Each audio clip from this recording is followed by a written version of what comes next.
Chapter 1870. Are you sure you weren't possessed by something? Gu Min clicked her tongue in wonder. The foppish young master of the past had actually turned over a new leaf. Looking at his temperament now, he really had the air of a peerless young master. If she hadn't seen it with her own eyes, she would have thought that Lu Shi had been possessed by something. Was this the power of love? Lu Shi didn't know whether to laugh or cry. He knew that Gu Min had a mental problem, but he didn't expect it to be so serious. People said that she was one of the two beauties, but in fact, she wasn't what she appeared to be. She pretended to be in front of others, but she was her real self. Well, he should be the inside. Ordinary people would praise him as a genius when they heard that he had turned over a new leaf. She was the only one who suspected that she had been replaced. Of course not. Lu Shi looked at her, and his eyes softened. Gu Min got goosebumps. Don't look at me like that. I'm not used to it, Gu Min said. Don't tell me that you still want to marry me. Lu Shi's eyes dimmed and he said helplessly, Why aren't you moved? Gu Min was an honest person. She didn't want to drag Lu Shi down, not to mention that he had turned over a new leaf. It was too green tea to waste his youth. How should I put it? It's not that I'm not moved. Gu Min tried to save Lu Shi's face and got to the point. Many people make verbal promises, but very few actually put them into practice. You've changed so much in 2 years. It shows that you've really made up your mind. Shamelessly speaking, I was actually quite pleased with myself. But I can't force myself to accept someone I don't like. Gu Min wasn't a love brain, but she wasn't a girl who lacked love. If she were to get married, she would definitely find a man she liked under the premise that their families were of equal status. Anyone could have been considered, but Lu Shi was the only one who was out of the picture. He was the father of Emperor Chen. He should marry Gu Zhan and give birth to the future ruler of the world. Gu Min didn't want to ruin the course of history for personal feelings. Regardless of Emperor Chen's relationship, Gu Zhan was Gu Min's stepsister. Lu Shi was her brother-in-law. How could an older sister fight for her brother-in-law? Therefore, Gu Min was moved to reject it. Lu Shi's eyes dimmed, but he wasn't too surprised. He could feel whether Gu Min liked him or not. May I know the reason? His first love, which he had fallen in love with because he was blind, had died prematurely. He should at least let him die knowing. There are 3 reasons. Gu Min deliberated and said, First, marriage is about matching families. Between you and me. Even if I agree, my parents won't agree. The outcome was already decided, so why waste energy struggling? Second, I always thought that you liked little Zhan and treated you as a brother-in-law, but you said you liked me. Thirdly, I really don't know what you like about me. Lu Shi was not surprised by the first reason. He was only the second son of the Lu family in Hejian County. It was a bit whimsical for him to marry the daughter of the Gu family. However, what the hell was with the second and third reasons? Lu Shi's good temper, which he had cultivated for 2 years, was broken in an instant. He almost couldn't help but shake Gu Min's head to see if it was filled with water. How old is the Xiao Zhan you're talking about? Lu Shi couldn't help but ridicule. That girl is so cunning. Who would like her? Gu Min glared at Lu Shi and waved her sword in front of his eyes. You're saying I'm stupid? Also, little Zhan is such a simple girl. How could she be so cunning? Lu Shi was speechless. This was a standard suicide question. No, you're not stupid. A strong desire to survive prompted Lu Shi to choose to change the topic. He said, Well, I'm blind. He was really blind to like Gu Min. Wasn't it enough to be abused once? He wanted to marry her and be abused for the rest of his life. Gu Min had saved him from the back of a frightened horse. Since then, he had liked her. Most likely, there was something wrong with his heart. This time, it was Gu Min's turn to be speechless. The two of them sat opposite each other, staring at each other. It was quite a bit like enemies seeing each other. In the end, Gu Min was the first to retreat. When she left, Lu Shi called out to her and said, The reasons you mentioned, if I can overcome them one by one, will you be willing to marry me? Gu Min didn't answer, but she ridiculed Lu Shi behind Xie Qian's back. That guy won't shed a tear until he sees the coffin. I don't have much interaction with him. I really don't know why he likes me so much. She looked like she couldn't bear to be disturbed. Her mental age was old enough to be called an old auntie. She really couldn't bear to kiss the young Lu Shi. Xie Qian said, You have to be careful. Lu Shi is not a righteous person. I'm afraid he will use dirty tricks. He didn't know why he couldn't really like Lu Shi. He always felt that the guy wore many layers of fake masks. However, everyone else was praising Lu Shi, which made Xueqi a little conflicted.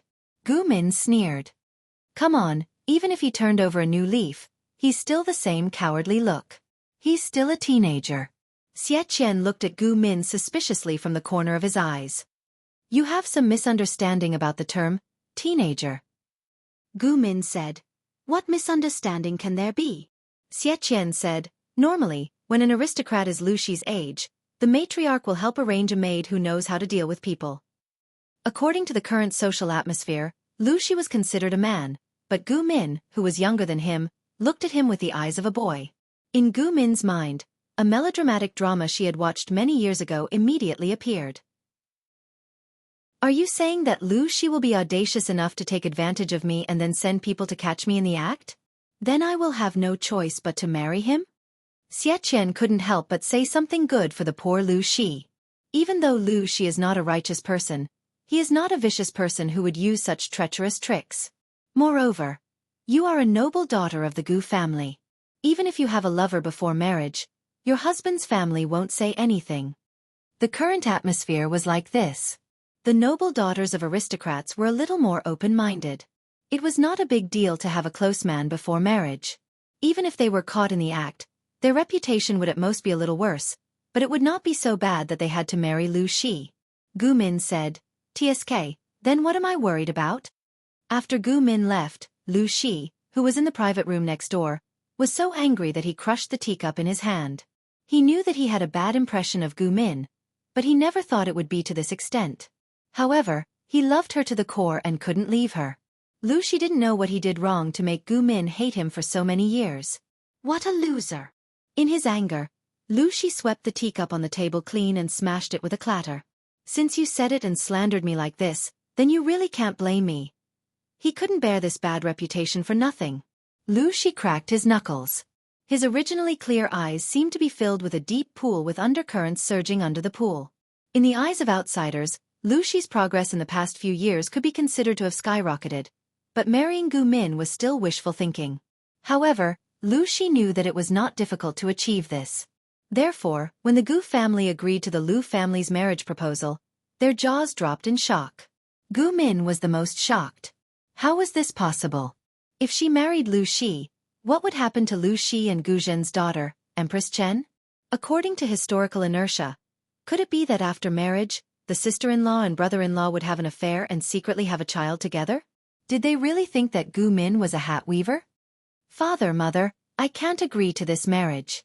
Gu Min voted against it.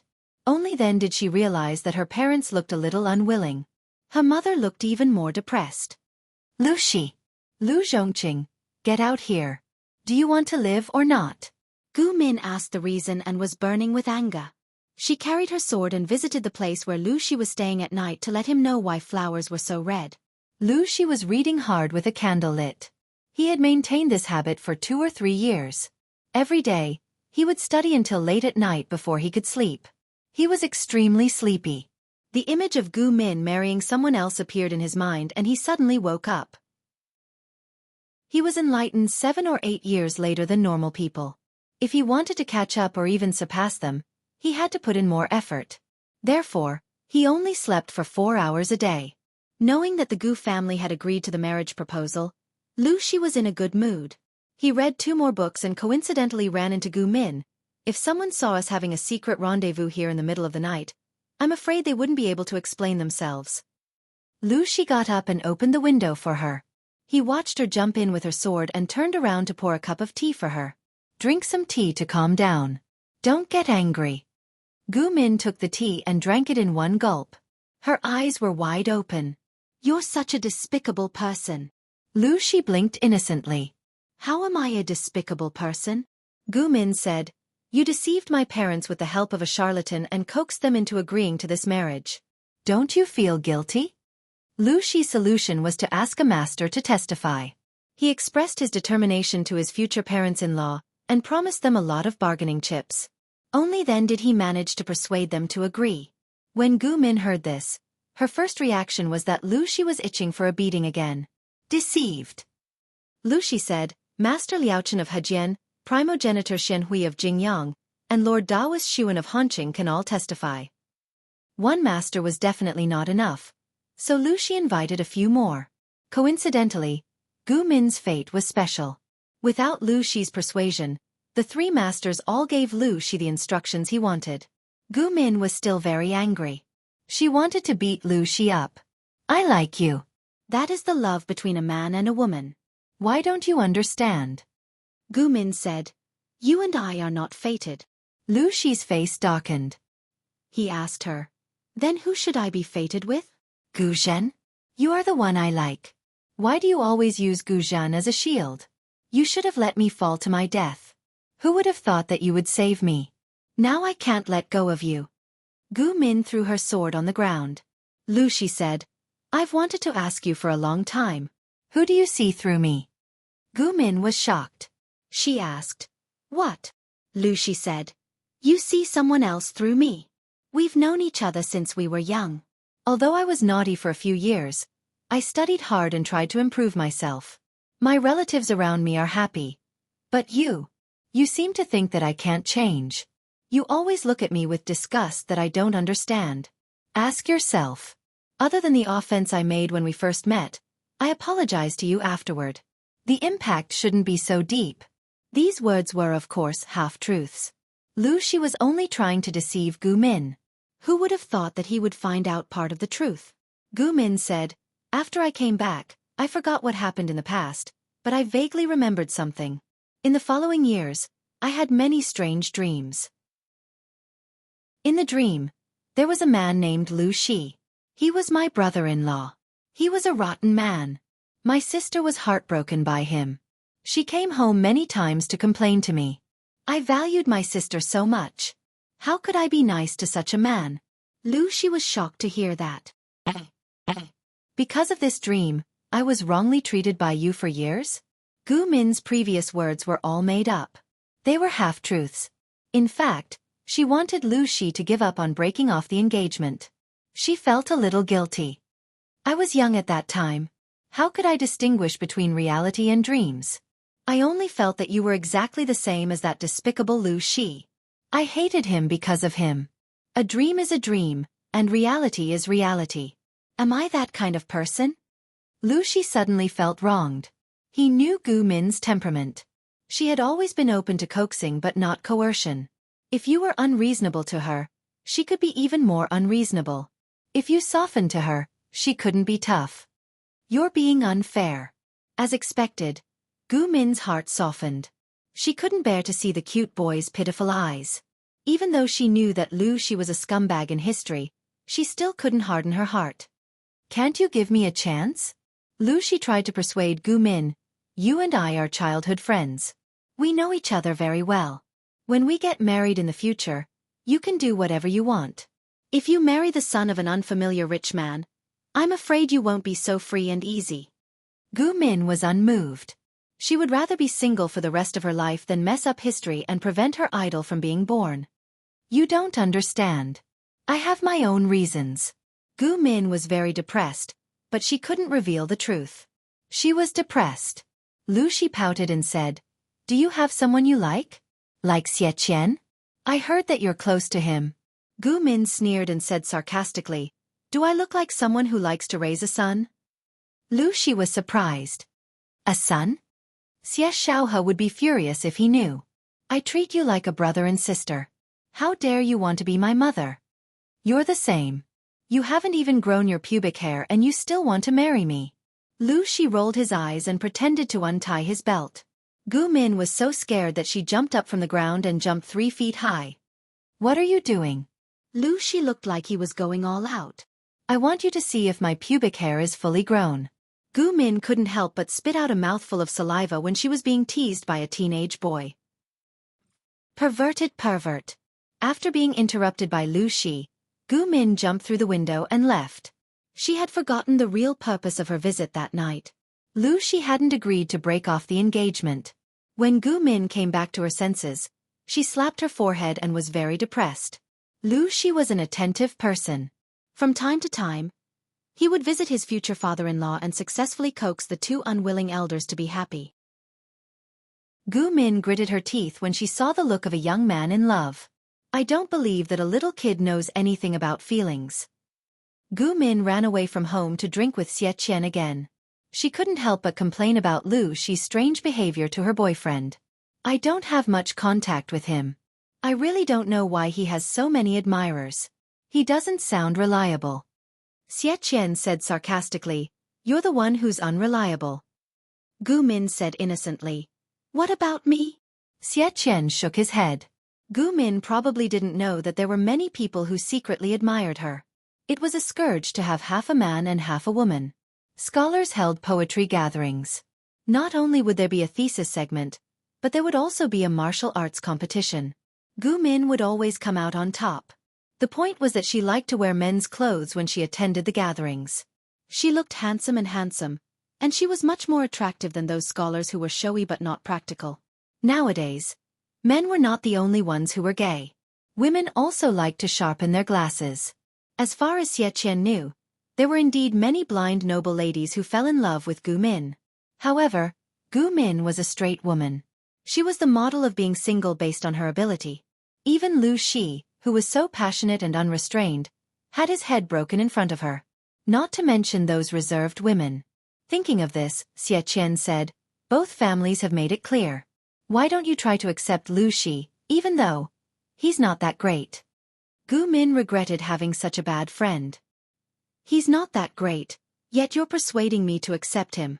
Xiaohe, you've changed. Gu Min thought that she could make Lu Shi back off, but she didn't expect that she would be the first to give in. The story had to start from the old house fire. It was a hot summer with little rain. This year, Langye County was much hotter than in previous years. The rivers outside the city had dried up.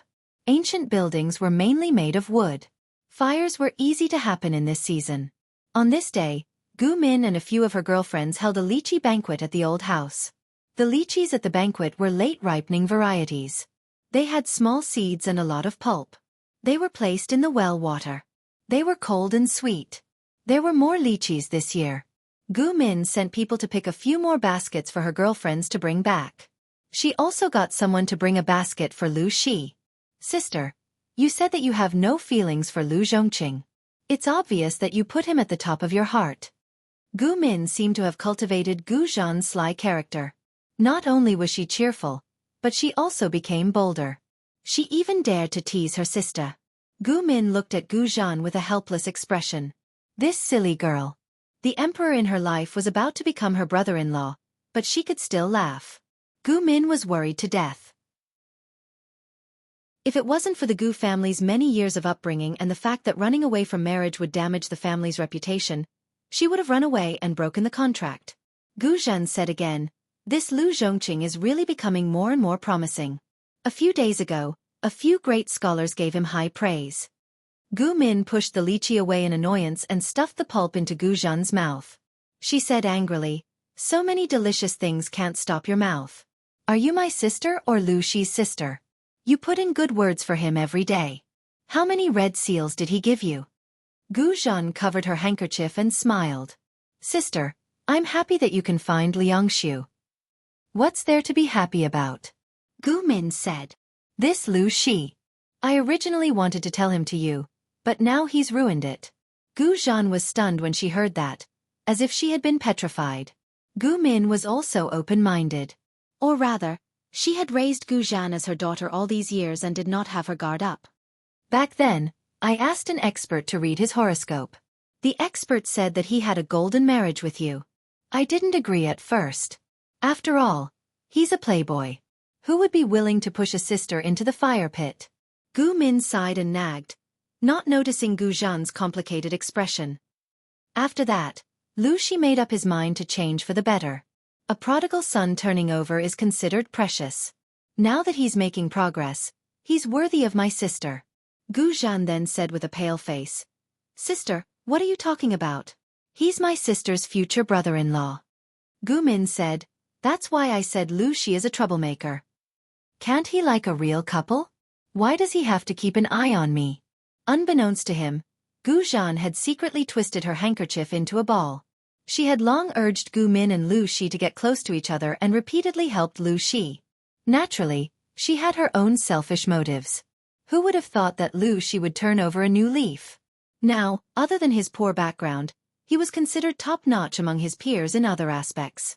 Of course, the current Lu Shi was more than enough to be a match for her, the daughter of a concubine. However, Lu Shi and Gu Min were engaged.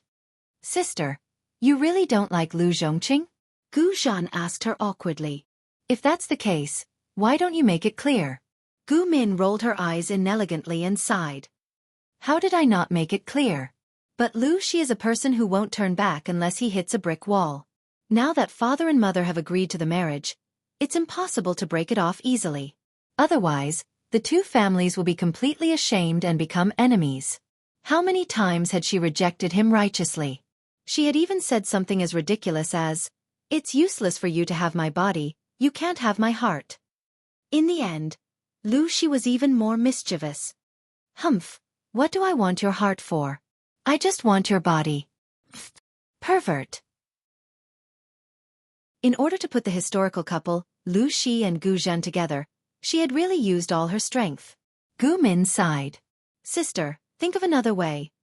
She was just a cannon fodder who didn't even have a name in history, standing between Emperor Chen's parents. She was really afraid that she would die young due to historical inertia." Although Professor Lu Shi's textual research said that Gu Min was Emperor Chen's mother, how could she believe something that the royal family hadn't acknowledged? In the afternoon, she had solemnly vowed to make Lu Shi give up early, but at night, she had slapped him in the face. Gu Min hadn't been sleeping well recently. She had to drink some sleep aid to calm her mind, so she slept more soundly in the second half of the night. Who knew that an accident would happen at this time? "There's a fire." A maid was paying respects to the ancestors in the middle of the night. Because she was worried that she would be caught, she left in a hurry after the ceremony and didn't extinguish the lit incense. However, it was those few incense sticks that accidentally ignited the firewood that was piled up. Gu Min's courtyard was the closest, so she was the first to suffer. Coincidentally, there was the night wind to help the fire burn, so the fire was out of control. Lu Shi heard the commotion and rushed over. The first thing he did was ask about Gu Min's whereabouts. Only then did everyone realize that she wasn't there.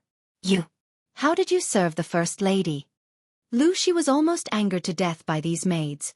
For so many years, Gu Min hadn't blushed at the maids. She rewarded them from time to time and never said a harsh word. How could there be such a good master in the world? These ingrates were good. They only cared about themselves and didn't even know that the First Lady hadn't rushed out of the fire.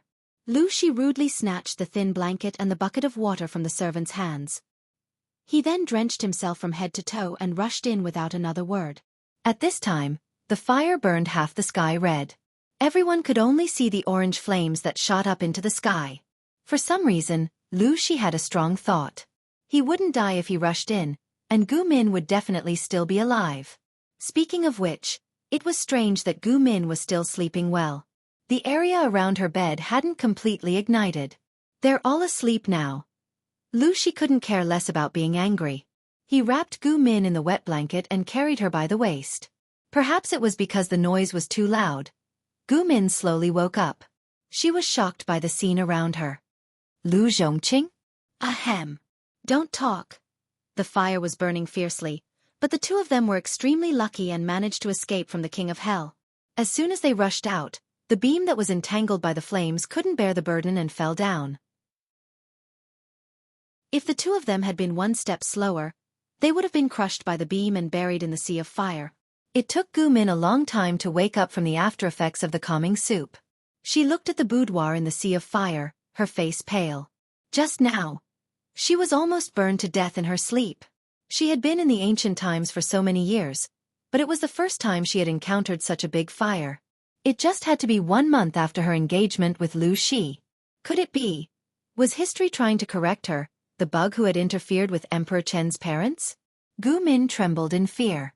Lu Shi didn't care about his embarrassment and hugged her tightly, comforting her with a gentle voice. "Lu Zhongqing, did you want to die just now?" Gu Min suppressed the guesses and fear in her heart. She turned her head and saw that half of Lu Shi's long hair was burnt. His sleeves and clothes were also burned clean by the flames. She felt a myriad of emotions in her heart and couldn't help but say, "You almost died.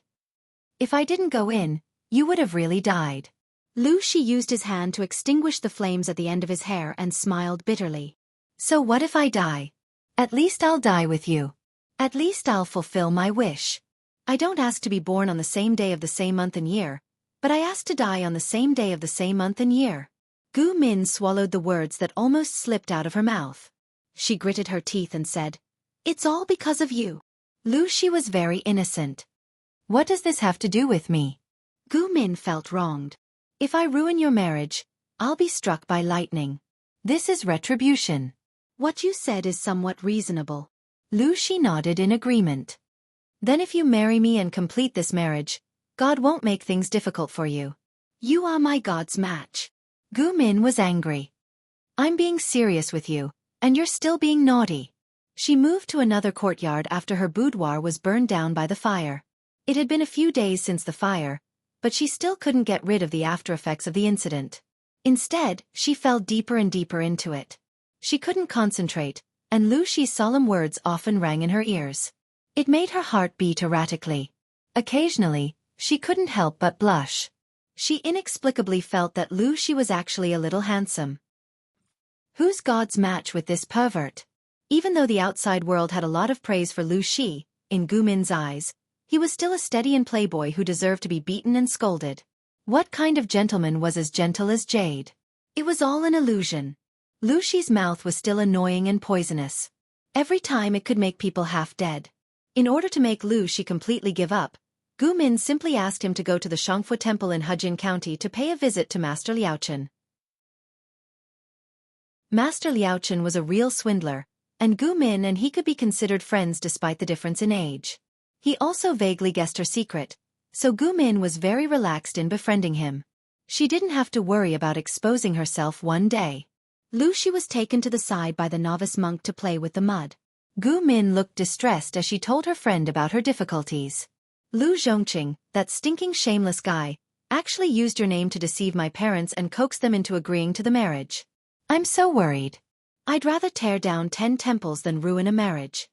Gu Min used both of her fingers to make a 10 sign and said gloomily, "According to what I know, Xueqi should be fated with my stepsister. But in the end, he fell for me. Is it because I've affected history?" Master Liaochen twirled his Buddhist beads and smiled as he quietly listened to his young friend's worries. Gu Min frowned awkwardly. "If these two don't have Tiske, don't just laugh. Think about it carefully. Where should I get an Emperor Chen who can unify the 9 states to compensate the people of the world? If history changes because of this, I'll be a sinner." Liaochen said, "Isn't it good to let nature take its course?" Gu Min said solemnly, "No, if Emperor Chen doesn't come into being, according to the research of our historians, I'm afraid it will take another 1,000 years before we can enter that kind of prosperous Taiping. The Jiang dynasty was established for more than 300 years, and it was peaceful for more than 300 years. According to the situation of my era, as long as the country doesn't court disaster, the peace can continue for a long time. If history changes, who knows how many more people will die." Liaochen said, "According to my understanding of you, you also have feelings for almsgiver Lu, even if you don't realize it. That's not important." Gu Min waved her hand and said, "What's so great about love? How can it be compared to the trend of the world?" She was a little distraught. Xueqi kept pestering her, but she wasn't cold-hearted. She was more or less tempted, but she couldn't be tempted. In the end, she could only blame Xueqi for not seducing her. Wouldn't it be better to obediently follow history and be the father of Emperor Chen? Gu Min suddenly thought of something and said gloomily, "It's okay if you don't talk about this, but I get angry when you mention it. How can you help Lu Zhongqing testify and say that he and I are fated to be married? If the two of us don't work out, I'm afraid I won't live long. My parents were fooled by this." Liaochen smiled. "A monk doesn't lie." Gu Min sneered. "All right, you've lied in front of me many times. Your credibility is ruined. I don't believe a single punctuation." The two of them looked at each other quietly. Gu Min's smile faded, but Liaochen was still smiling. "Don't lie to me." Gu Min's face turned pale. Liaochen said, "I never lie." "Perhaps the history you know is not the whole picture." "Impossible.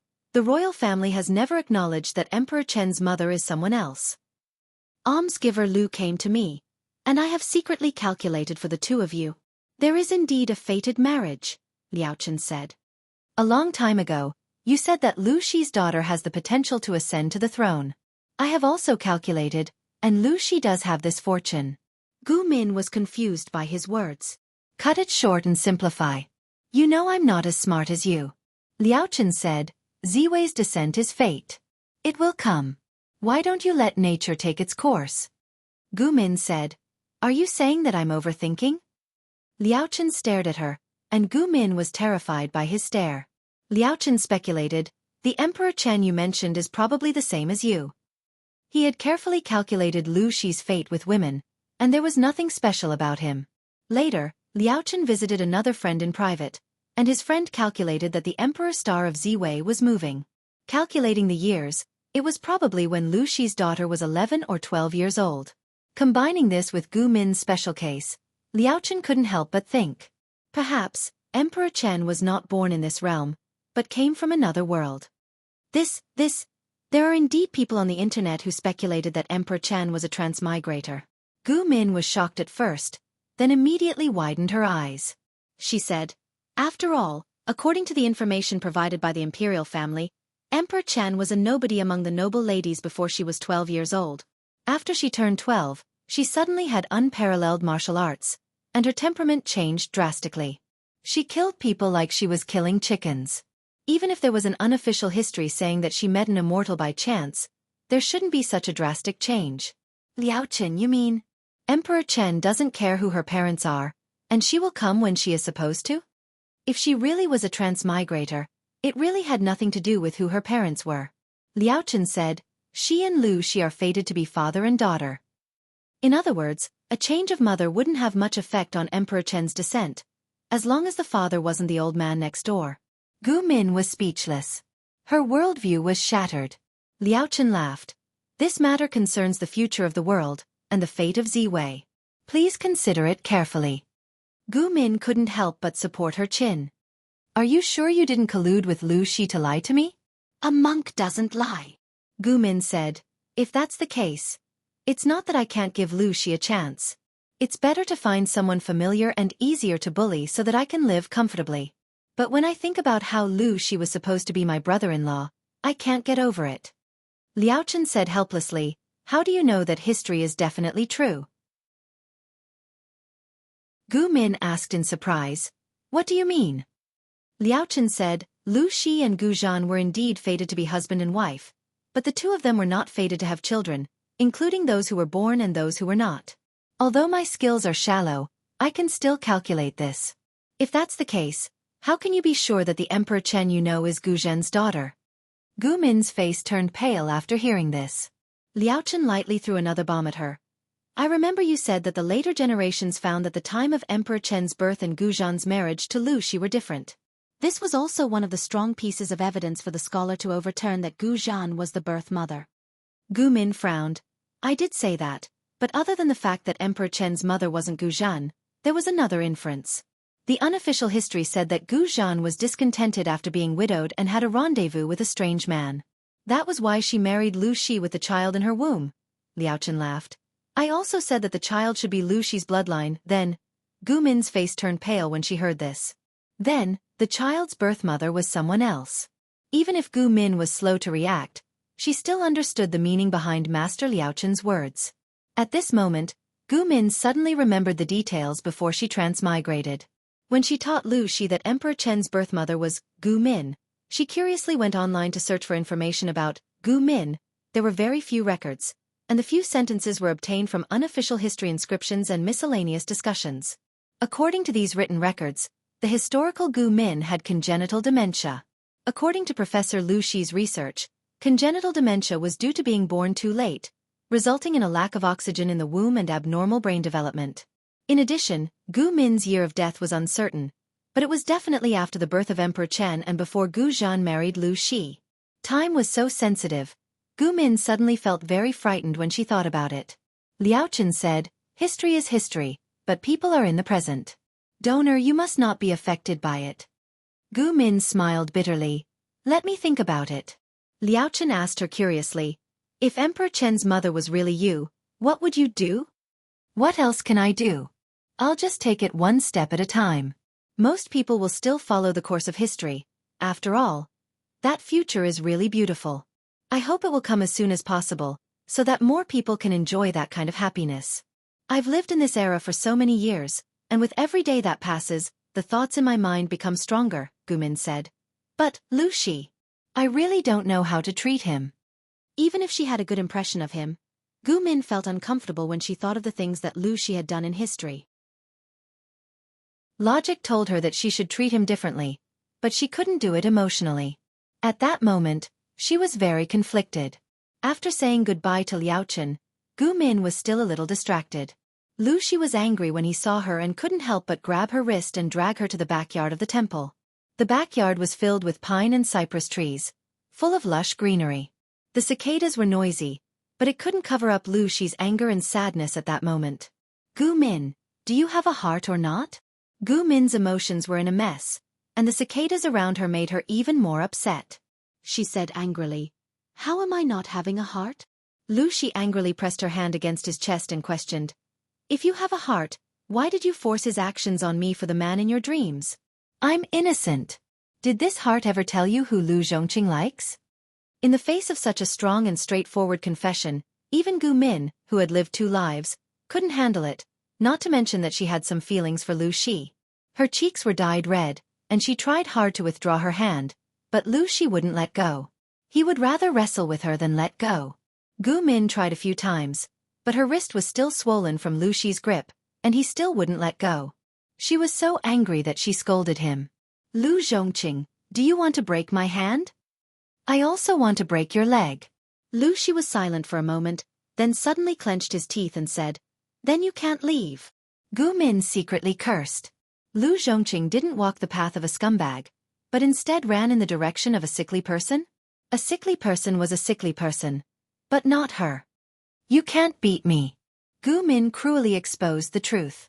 Not to mention Lu Zhongqing, even the world's top generals could at most fight her to a draw. Even though she didn't know the origin of Emperor Chen's body refining technique, it was indeed very strong and abnormal.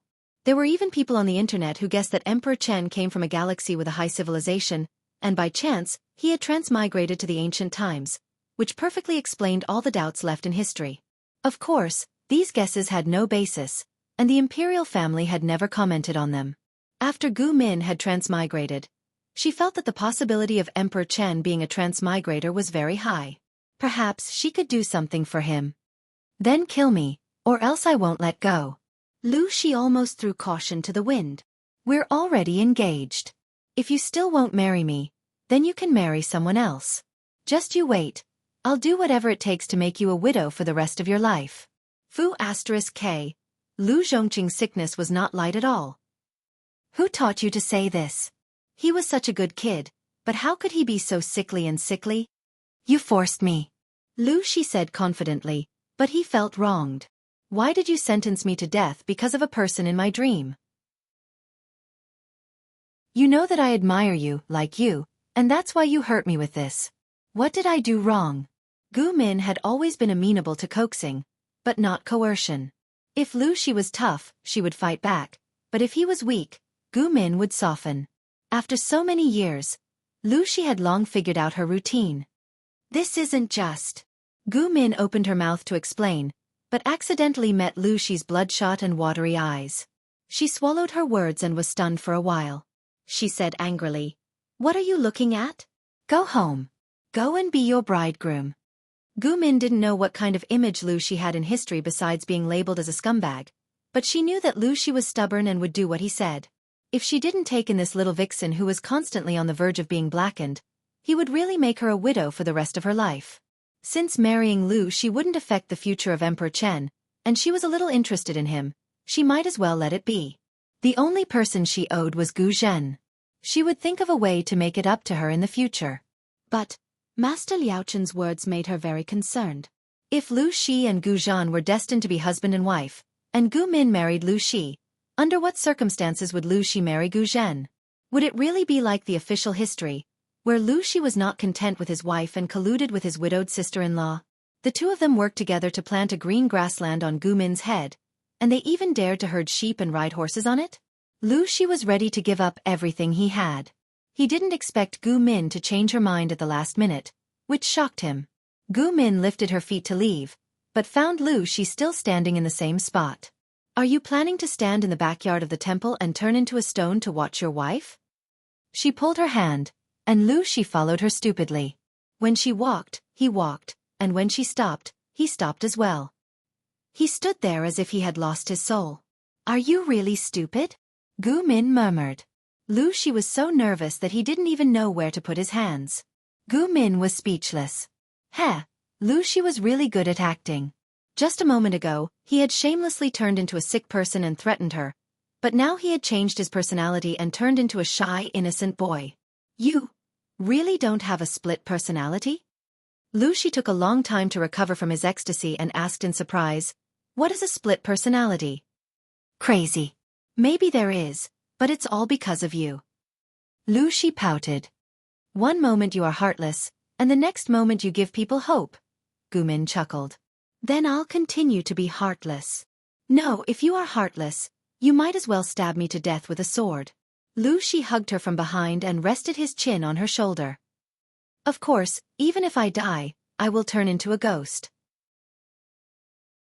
If you dare to marry someone, I will dare to make you a widow for the rest of your life. Gu Min was speechless. What the F***CK?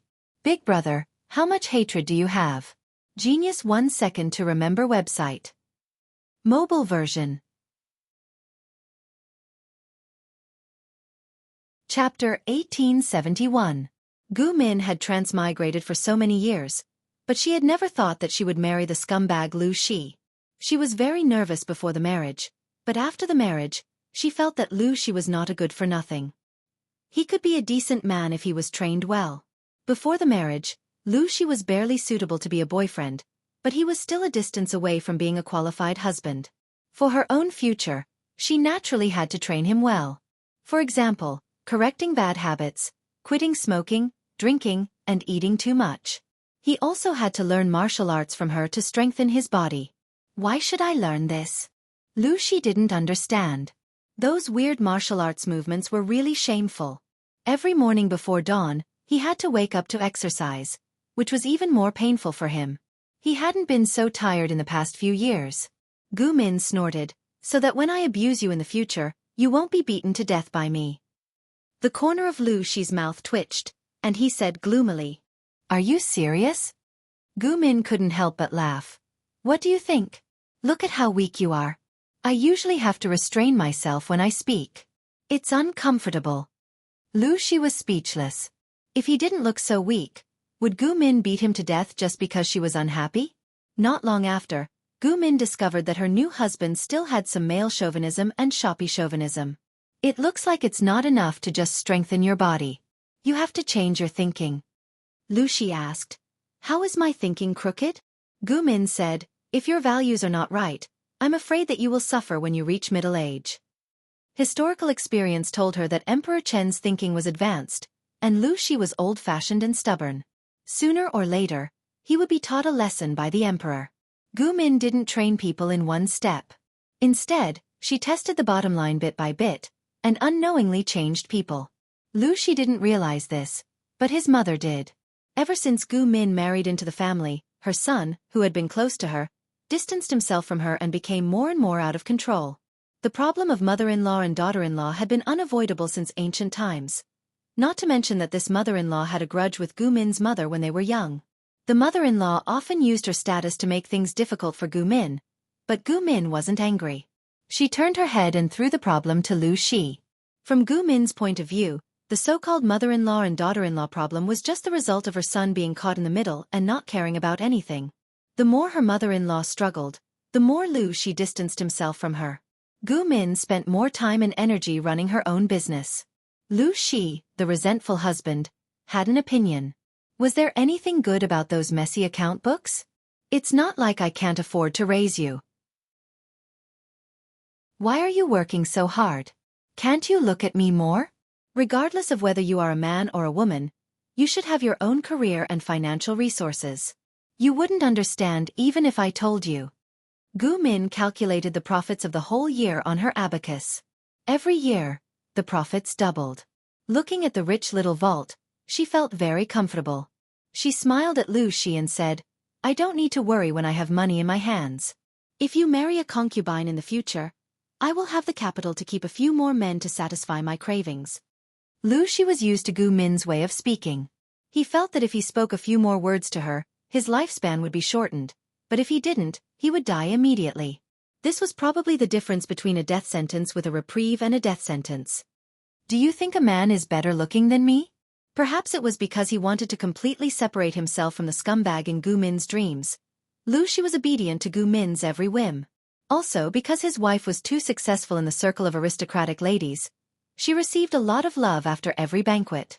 The sense of crisis in his heart had never subsided. Lu Shi didn't understand. Gu Min was so rude in private. Why did so many women adore her?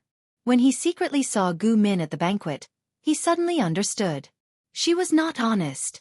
She was gentle, dignified, and generous in front of the aristocratic ladies. But in front of him, she was the other side. Her mouth was super poisonous. What's more, Lu Shi vaguely heard that a certain aristocratic lady hinted that Gu Min wanted to spend time with her in her boudoir.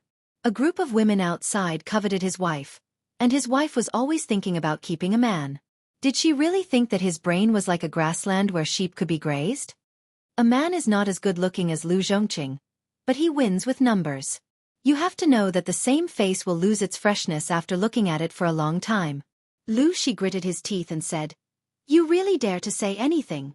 Gu Min said with a smile, I dare to do anything. Lu Shi gritted his teeth and said, Take a concubine? I will never take a concubine in this life. Don't even dream of keeping a man. It will never happen in this life.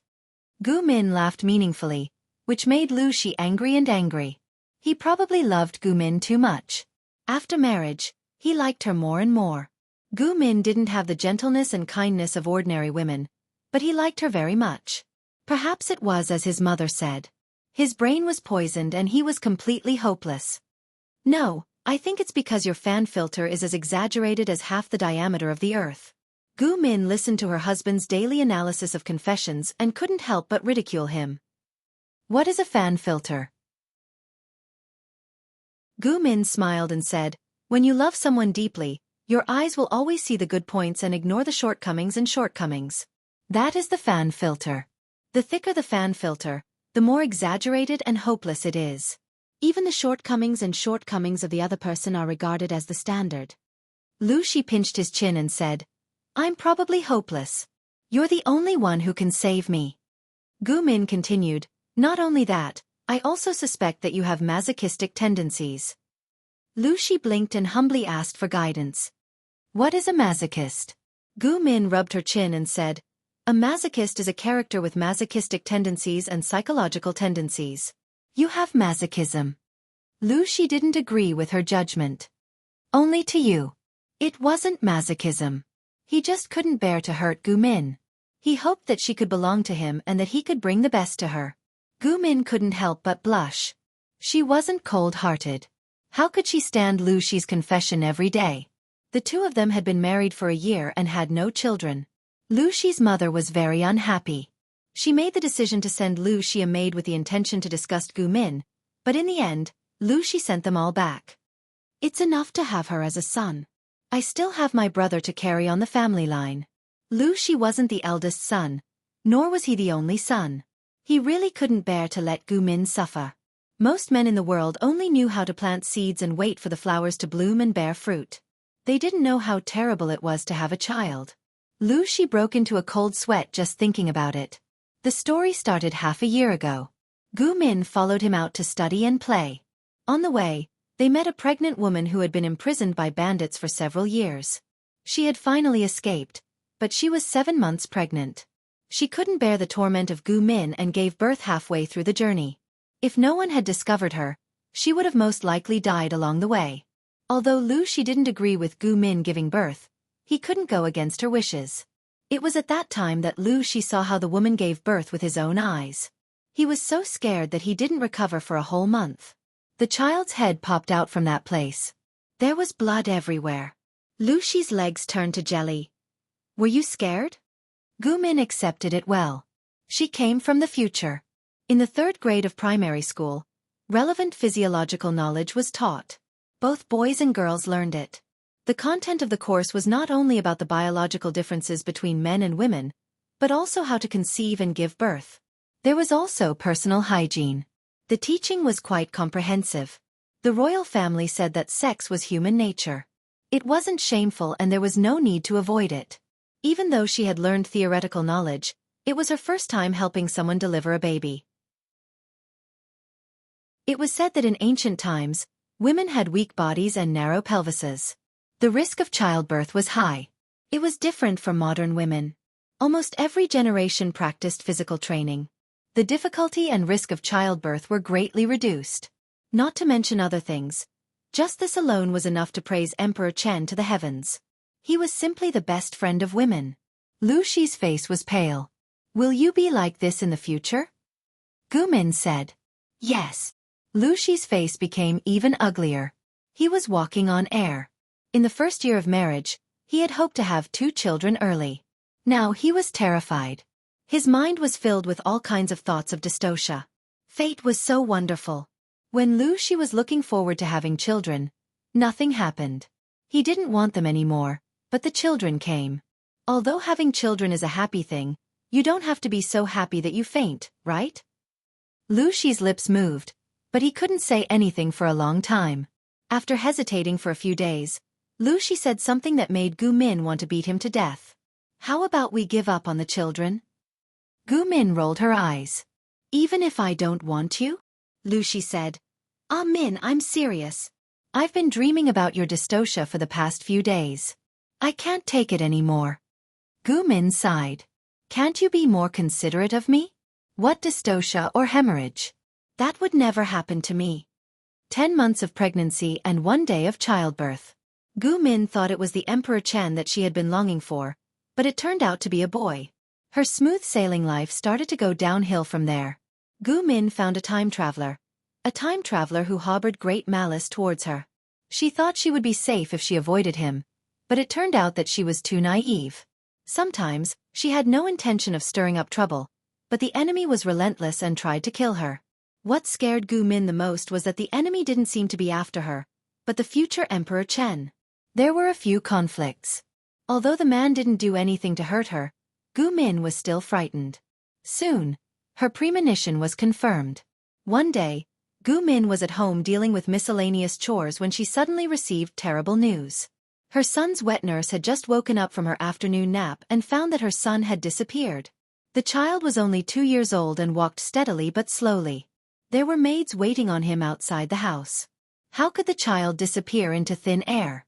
Gu Min was frightened and hurried to look for her son, but she was ambushed on the way. Zhong. Gu Min struggled to open her eyes.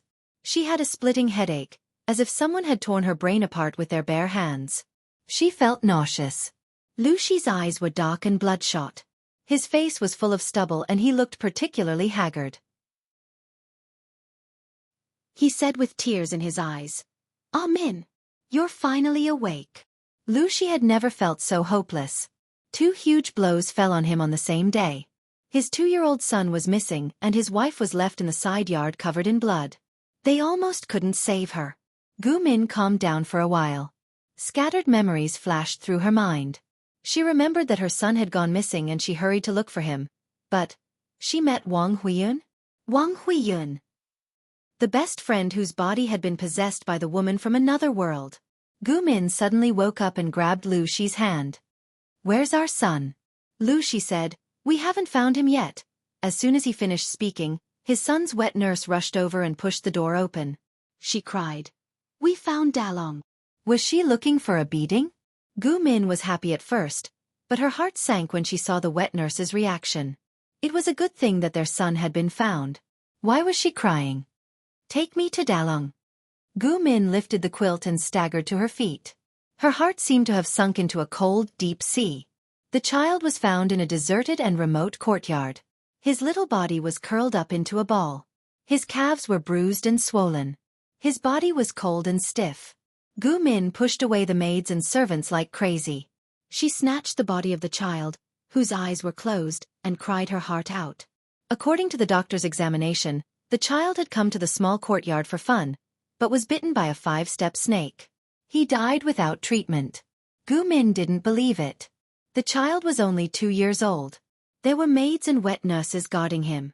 How could he have walked thousands of meters to such a remote place to be bitten by a snake? It must be her. It must be that woman. She had possessed Wang Huiyun's body and plotted against teacher Xueqi. She didn't know what she was capable of. Not only could she hurt Gu Min, but she had also secretly taken the child away and poisoned him to death. Gu Min almost wanted to rush into the palace to get even with the evil woman, but Lu Shi stopped her. I lost my child.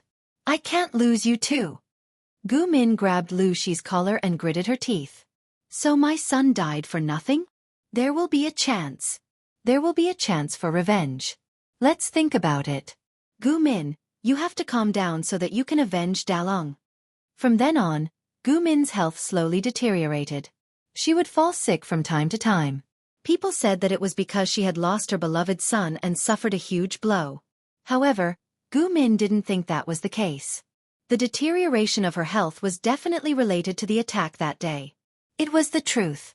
Her health deteriorated not only because of her eldest son, but also because the time traveler used the soul-searching technique on her. Lu Shi also entered the officialdom at that time. To outsiders, the couple seemed to have come out of their grief, but they knew that they hadn't.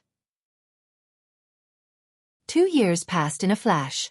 Many things happened in Dongqing, but Gu Min didn't have the heart to care about them. She found out that she was pregnant again. After 10 months, she gave birth to a pair of children after a day and a night of labor. The twins were chubby and cute. When they smiled, they revealed a pair of cute little dimples. My nephew and niece are so smart and cute. They look very smart.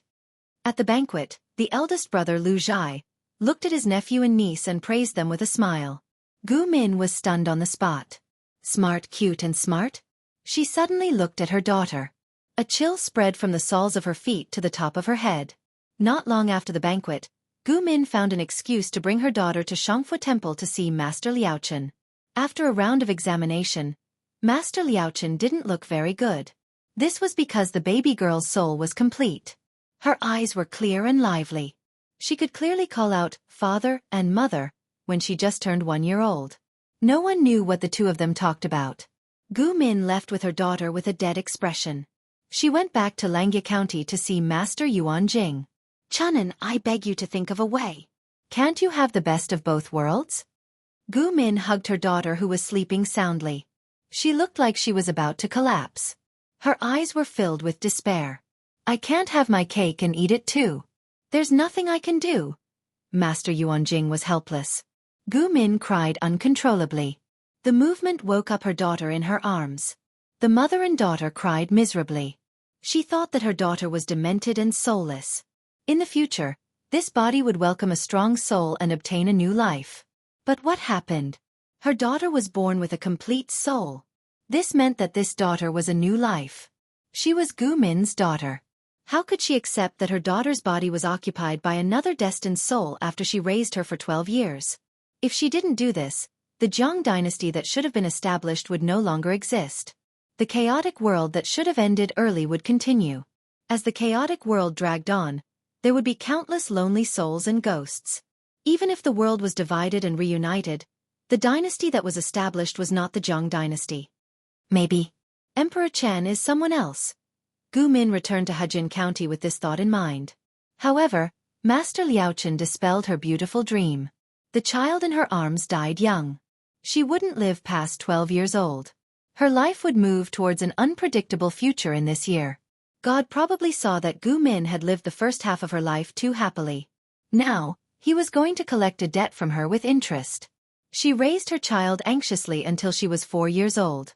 There was another life in her womb. She was about to give birth. Just when she thought that the haze was about to dissipate, tragedy struck again.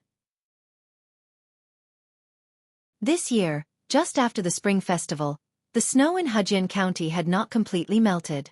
Her second son accidentally fell into a pond and drowned.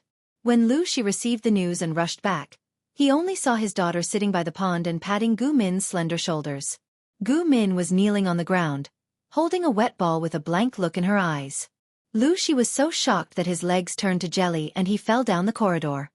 Min. Beside Gu Min, other than her daughter, no one dared to comfort her. After a long while, the sky darkened. The cold wind blew and Gu Min came back to her senses. Her eyes had long been dry from crying. I couldn't even protect my second son. But he can't play in the pond. Everyone knew that the child was afraid of water.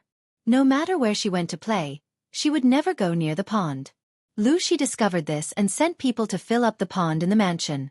He didn't expect the child to drown in another place. Gu Min struggled to finish the child's funeral. She was too tired and gave birth to a thin and weak child early. Her once healthy body completely collapsed. She thought that the person who killed her was a woman from another world who had evil intentions towards her and Emperor Chen. She endured the pain and told the public that it was her daughter who died of illness and drowned in the water. Gu Min was very worried. According to the cruelty of the woman from another world, her daughter might not even live past the age of 12. She wanted to take revenge but was unable to do so. This kind of feeling made her unhappy. Not only was she worried about external harm, but she was also more worried about the self-correction of history. She was worried that her youngest son would not be able to escape. She was depressed and her illness became more serious. Lu Shi's cousin Bai Dai saw this and took the initiative to stay and take care of the sick Gu Min occasionally. She would talk to her to relieve her boredom and try to comfort her. Even so, Gu Min's condition was getting worse day by day. Gu Min had a vague feeling that she would not live for long. She simply confessed everything to Lu Shi and even lied about having two souls in one body. She recorded everything she knew and left it to Lu Shi. If possible, she hoped that Lu Shi could live well and not repeat the ending of history. Spring had just passed and midsummer had not arrived. Her life began to count down. No one would have thought that Gu Min's dowry maid would be the last straw that broke her back. The maid was clever and Gu Min liked her very much. She made the decision to help her find a good marriage. Her whole family worked in the mansion. Knowing that the maid had come, Gu Min thought that she was also there to comfort her. She did not expect that the maid would tell her such shocking news. When her eldest son was poisoned to death by a poisonous snake, the maid had seen Lu Shi coming from the direction of the deserted courtyard. She had wanted to go there to find the eldest Lang Jun but was sent away by Lu Shi. Later, the eldest Lang Jun died young. The maid did not suspect that Lu Shi was the murderer. She did not have any evidence and did not want to ruin the relationship between the couple. She seemed to have seen Lu Shi's figure when the second Lang Jun drowned in the pond. However, Lu Shi came back from the magistrate's office. It was really strange. Gu Min's eyes were wide open. Her bony hands grabbed the bedding. Her breathing was rapid and disordered. Her face was full of disbelief. That night, Gu Min died of illness. No one knew that this loving couple had once quarreled, and Gu Min was strangled to death by her beloved husband. When Gu Min did not move, Lu Shi let go of his hand with a ferocious look. His eyes were filled with hostility. He did not have his usual gentleness. He waved his hand and Gu Min, who had died a horrible death, returned to her sickly and pale appearance. It was as if she had just slept. Lu Shi laughed hideously and murmured to himself, as if he was warning someone. Did you see that? This is what you get for trying to resist me. The so-called Lu Shi was just a part of his 7 emotions and 6 desires. He was just a thing that could not even be counted as a life. How dare he try to resist him again and again? He lost 2 pieces in a row and did not learn his lesson. This stupid woman named Gu Min was also too much. How dare she try to challenge his bottom line? Damn it! As soon as he finished speaking, Lu Shi's body suddenly began to violently twitch and fell into a deep sleep. The next day, the news of Gu Min's death spread. The outside world said that Lu Shi was greatly affected and fell ill. After that the world changed. In the blink of an eye, several years had passed. The wheel of history slowly moved forward, heading in an unknown direction. On the other side, Gu Min, who had fallen into darkness because of the lack of oxygen, thought she was going to die. When she was about to lose consciousness, a strange scene suddenly appeared. She saw the gentle scum Lu Shi in a suit talking to Jiang Chen at the school gate. In the end, he extended his hand and handed Jiang Chen a yin-yang fish jade pendant. Gu Min could not help but shout loudly, trying to get Jiang Chen to stay away from Lu Shi. This animal was not a good thing. In her excitement, a gust of fresh air rushed into her chest. She breathed greedily and suddenly opened her eyes. The scene in front of her was familiar yet strange. The snow-white ceiling of the dormitory was enlarged in front of her eyes. Countless memories filled her brain. 9 stars in a row? Gu Min climbed out of bed and looked at the night sky outside the window. Her heart skipped a beat. She hurriedly took out her phone and called Jiang Chen. Chen, where are you? Gu Min's voice sounded panicky. Knowing that Jiang Chen was at the school gate, Gu Min rode her bicycle over. She did not expect to see an old acquaintance. When she lost consciousness, she saw Jiang Chen and Lu Shi talking about something. New hatred and old hatred, love and hate intertwined, forced Gu Min to lose her mind. She stepped forward and gave Lu Shi a slap. Thinking back to her previous lives, she realized that this Lu Shi was the same Lu Shi. After doing such a disgusting thing, this man still dared to appear in front of her? Lu Shi. She burst out cursing. F***CKU. Amen. Lu Shi was not angry. Instead, he laughed, as if the person who was inexplicably slapped wasn't him. Even a blind person could see that he was in a good mood. If he had a background, it would be 100 flowers blooming. Are you still a human? Gu Min was so angry that the veins on her forehead were bulging. Her expression was somewhat ferocious. Why did you give this lousy jade pendant to Chen Chen? Why did you trick her into bringing it to the tomb? What are you scheming in your stomach? Tell me. Don't play dumb. Lu Shi smiled bitterly. If I said that I did not do anything, would you believe me? Tell that to a ghost. Gu Min said angrily. If I believe half a word of your nonsense, I'll write my name backwards. Jiang Chen watched the situation unfold. His brain could not wrap around it. When did Min Min become so close to Professor Lu Shi? After all, it was a family matter. Under Lu Shi's suggestion and pleading, Gu Min went to his apartment to continue the conversation. Those things. I really did not do them. Gu Min laughed. It was a cold laugh. She said, what nonsense are you trying to lie to me now? What didn't he do? This guy had confessed everything before he strangled her to death. He had bitten Dalong to death with a poisonous snake and watched him breathe his last breath. He had personally drowned Erlang in the pond and killed him. The 2 children were his flesh and blood. Why did he have to do such a cruel thing? Can you listen to my explanation? About 3 minutes. Fine. Kneel and explain. Gu Min was so angry that she laughed. She wanted to hear what else this animal could say to clear his name. From Lu Shi's mouth, Gu Min heard another story. Lu Shi was not a human. He was an emotion separated from the system. He was relatively independent, but not completely independent. You said that. Dalong Erlang, and even my death were all done by the so-called original body when you were not paying attention? Gu Min had guessed it before, but she only suspected that Lu Shi had a split personality. She had never suspected that Lu Shi was not a human. Lu Shi stared blankly at his hands and said sadly, yes. Gu Min sneered. You really know how to pass the buck. Do you think I will still believe your nonsense? Half an hour ago, she had just been strangled by Lu Shi. Now he was telling her that the person who killed her was not him? Was he kidding? Did he really think that she loved this person so much that she had forgotten the most basic principles? Lu Shi smiled bitterly. I didn't dare to expect you to believe me. Gu Min sneered. I can't forgive you either. She got up and was ready to leave the suffocating place. Lu Shi suddenly reached out and grabbed her wrist. What are you doing? Lu Shi's lips moved, and it took him a while to say something. I know you hate me and want me to disappear from the face of the earth, but, for the sake of the child. Gu Min's emotions exploded like a barrel of gunpowder. How dare you talk to me about children? Lu Zhongqing, you disgust me. Lu Shi grabbed her hand and dragged her into a room. The decorations in the room made Gu Min forget about her anger. What is this? Lu Shi let go of her hand and picked up a strangely shaped glass barrel. There were 3 faint blue lights floating in it. Souls. The souls of 3 children. Dalong, Erlang, and our daughter, Lu Shi. That child, Lu Zhao, lived a good life. He had no regrets, so he was allowed to be reincarnated. But for these 3 children, I hope that we can give them a new life and let them see the world again under our watch. He smiled faintly.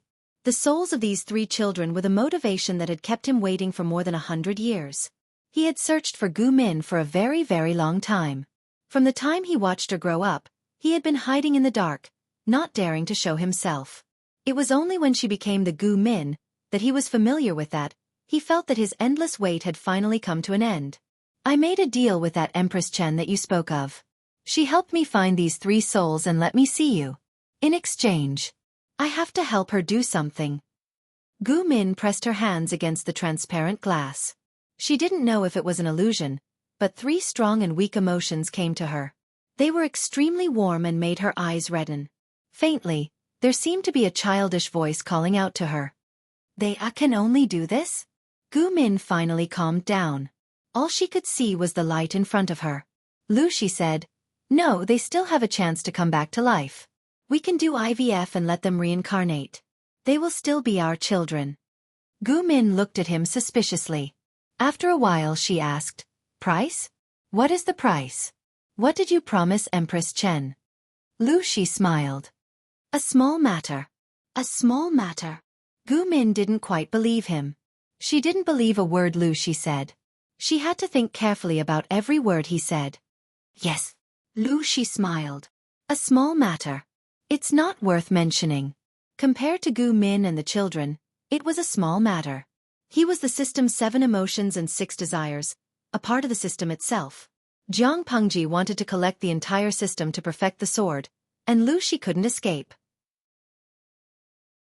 Because of Shi's special nature, Jiang Pengji couldn't absorb him like she did with other systems. Shi used himself as a bargaining chip and made a deal with her. I will accompany Gu Min for a lifetime. When she dies of old age, I will kill myself and return to the sword. What do you think? He had a promise with Gu Min for 3 lifetimes. Now, he could only accompany her for a lifetime. It sounded regretful, but for Shi, it was enough. Shi knew Gu Min well. He knew her softest heart.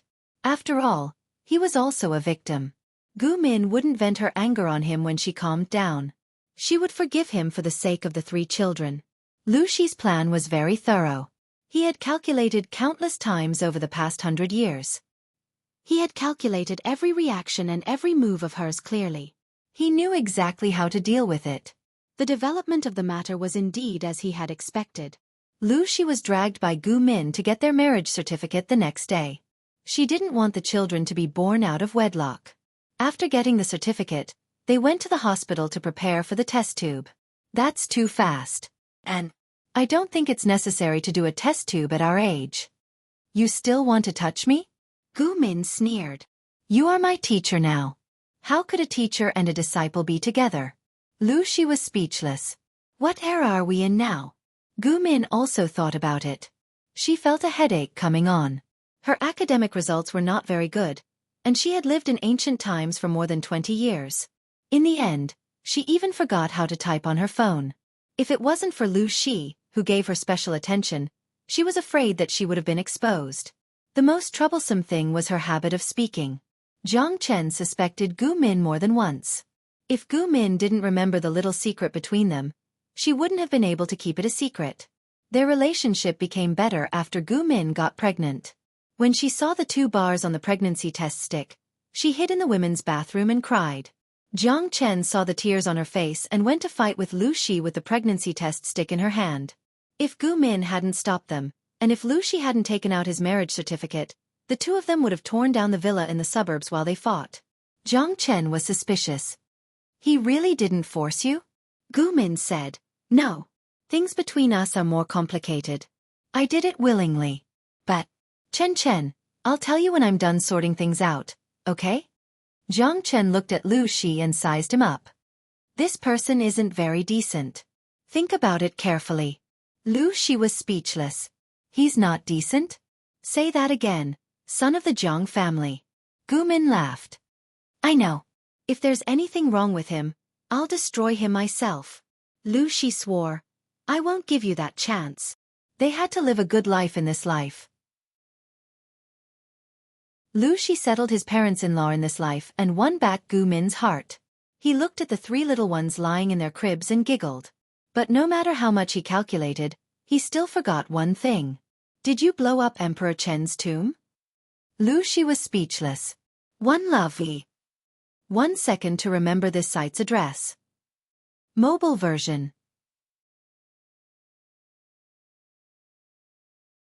Chapter 1872. There is a saying in the songs of Chu, holding the jewel in one's arms, one does not know what to show. In layman's terms, I had the qualities of a beautiful jade, but no one could appreciate them, and no one could show them to the fullest. Feng Jin, courtesy name Huaiyu, came from this name. His father's expectations for him could be seen from his name alone. The elders bestowed upon him the name Jin, and set the courtesy name Yu, in hopes that he would possess a noble and unblemished character and not bring shame to the Feng family. This had always been Feng Jin's goal. With the birth of his third brother, Feng Ju, the attention that was originally focused on him was now focused on his youngest brother. His eldest brother, Feng Gue, was the eldest legitimate son and the future leader of the Feng family. The elders had set the strictest standards for him and he did not disappoint them. The youngest brother, Feng Ju, was the youngest and looked like a carved jade. He had shown intelligence that was different from his peers since he was young, and the elders treated him like a treasure. As a result, there were very few gazes that fell on Feng Jin. When he was young and ignorant, he didn't feel that there was anything wrong with it. But when he started reading, he slowly discovered this point. He strived to be like his eldest brother, strived to be a qualified elder brother who took care of his younger brother, strived to become the most outstanding one in the family school. He put in 120% of his effort. But what made him disappointed was that the results he obtained were not as good as his eldest brother and third brother's efforts. Feng Jin felt sad because of this. He didn't know what he did wrong. Until the words of an elder from the same clan woke him up. You want to fight with your big brother? Feng Jin's excellence was obvious to all. There were countless people who wanted to curry favor with him, but there were also countless people who hated him. An adult's mind was different from a child's. In their eyes, a child's innocent actions might be scheming and malicious. Feng Jin was stunned for a long time. His mouth opened and closed, and he only managed to squeeze out a sentence after a long while. My brother is the eldest son of the Di family and is talented. How would I dare to have such thoughts?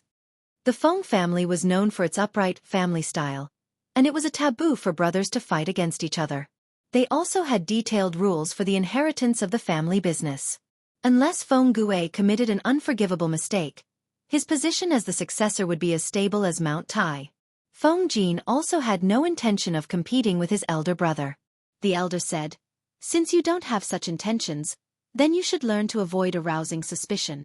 Feng Jin was embarrassed and did not speak for a long time. He only felt his cheeks were burning and uncomfortable. There was an indescribable pain in his heart. Even the 5 fingers have different lengths, and the human heart is located on the left side of the chest, not in the center.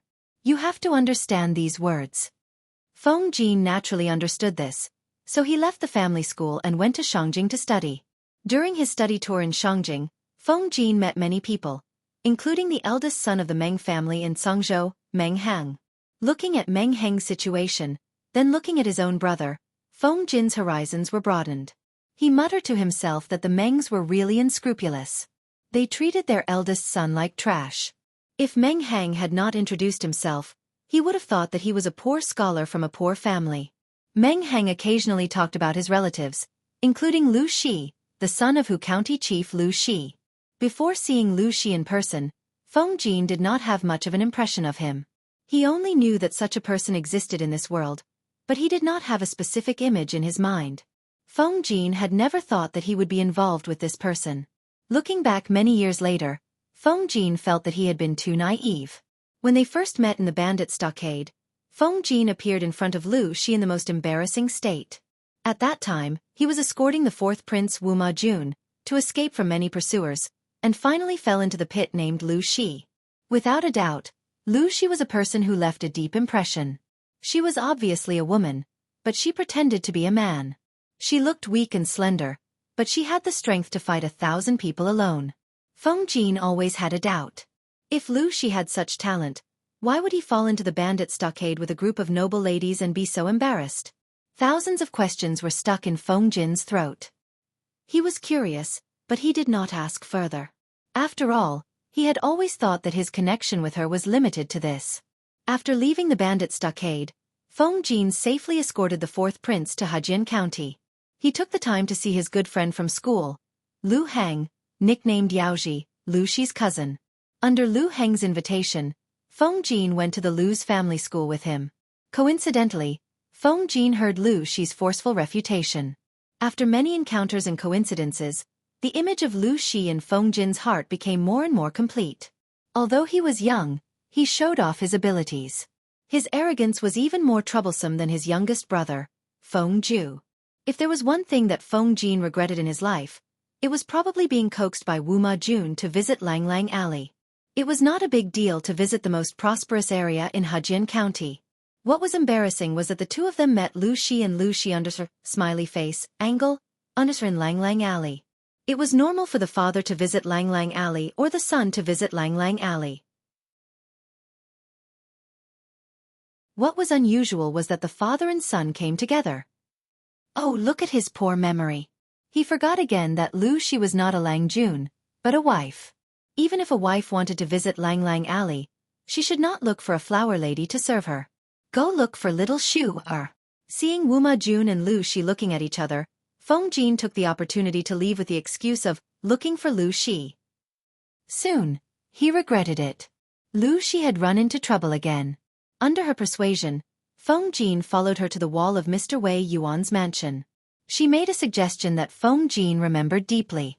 Under her smiley face, angle, climb over the wall.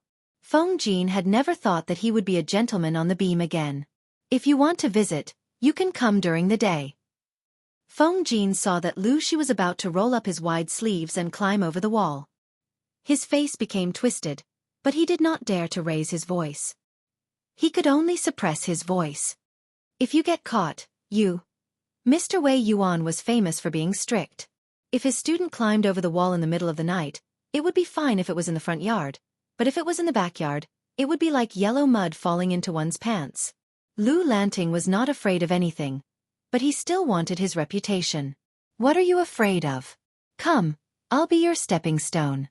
You climb over first. A woman told him that she wanted to be his stepping stone and help him climb over the wall. Feng Jin had 1,000 things he wanted to say. I don't believe that you're so kind. Tell me, how do you want to trick me? At this moment, he had lost his usual demeanor. He looked more like a teenager than an old and steady young master of a landowning household. Lu Shi smiled. You'll know once you climb over. Thus, Feng Jin, who had been making a lot of noise, was cheated and sat on the wall. He climbed over Lu Shi's arm with great difficulty. Lu Shi, who was at the bottom of the wall, chuckled. Why don't you take a look at the other side of the wall? Isn't there a bunch of people guarding there? Feng Jin looked at the rows of people on the other side of the wall, his face livid. Lu Shi. This was probably the legendary, ill-fated relationship. When Lu Shi was the matchmaker and Feng Jin married Lu Shi's ex-fiancée, he felt an indescribable sense of satisfaction. His friend's wife. No, he had forgotten that the guy was a woman. Wei Jingxian was a surprise to Feng Jin.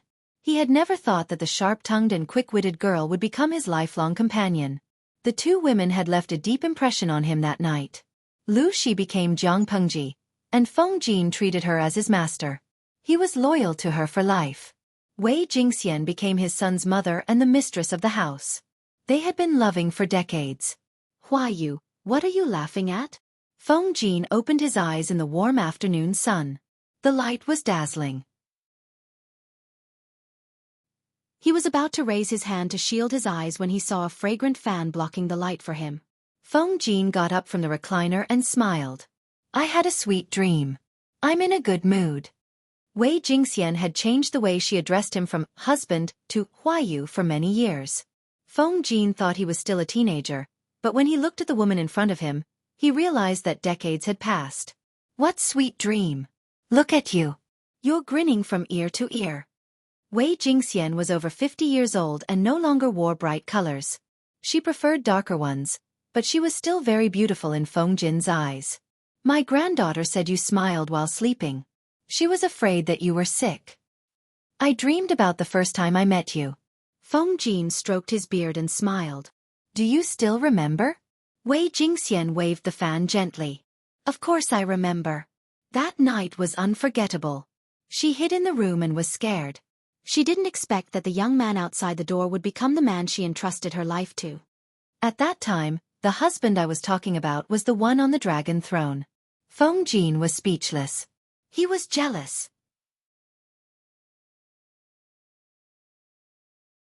Chapter 1873.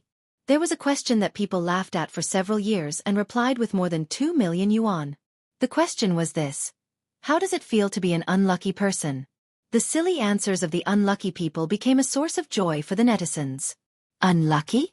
This is an unspeakable pain in my heart. In my early years, I was addicted to XX producers and spent 2 years in the gold coin pool to get 4 SSR card fragments to 79. In the end, I won 10 consecutive rounds and got 4 SSR cards in a row. I'm so ******* up. This unlucky person is really arrogant. He even dared to ask this question. A few years ago, a certain game had an event called Red Dust Old Dream. After 60 cooldowns, a pendant would definitely appear. On the 60th cooldown, this unlucky person got a pair of Night Talk egrets and became a famous unlucky person in this game. The people above are all spies from Asia. A real unlucky person doesn't get a whole card or a pendant. Unlucky person has no gaming experience. Thank you. Unlucky person doesn't save the unlucky person. Spending money doesn't change one's fate. Persisted in buying lottery tickets for 21 years and never won $1. Under a smiley face angle, Underfoot said that there's a 99% chance of winning a drink. I drank more than 10 boxes of it. Thank you for your patronage. Unlucky person has so many twists and turns to have a meal. I was stood up on a blind date. I get a chill when I take a bath. Xueqi because I'm too unlucky. My best friend doesn't want to play with me. I've been reposting all kinds of lucky draws on Weibo all year round and never won a prize. Only 2 people have reposted it at one time. F***CK. When I was young, I always thought I was the chosen one. Later on, I found out that I was an unlucky person who was struck by lightning.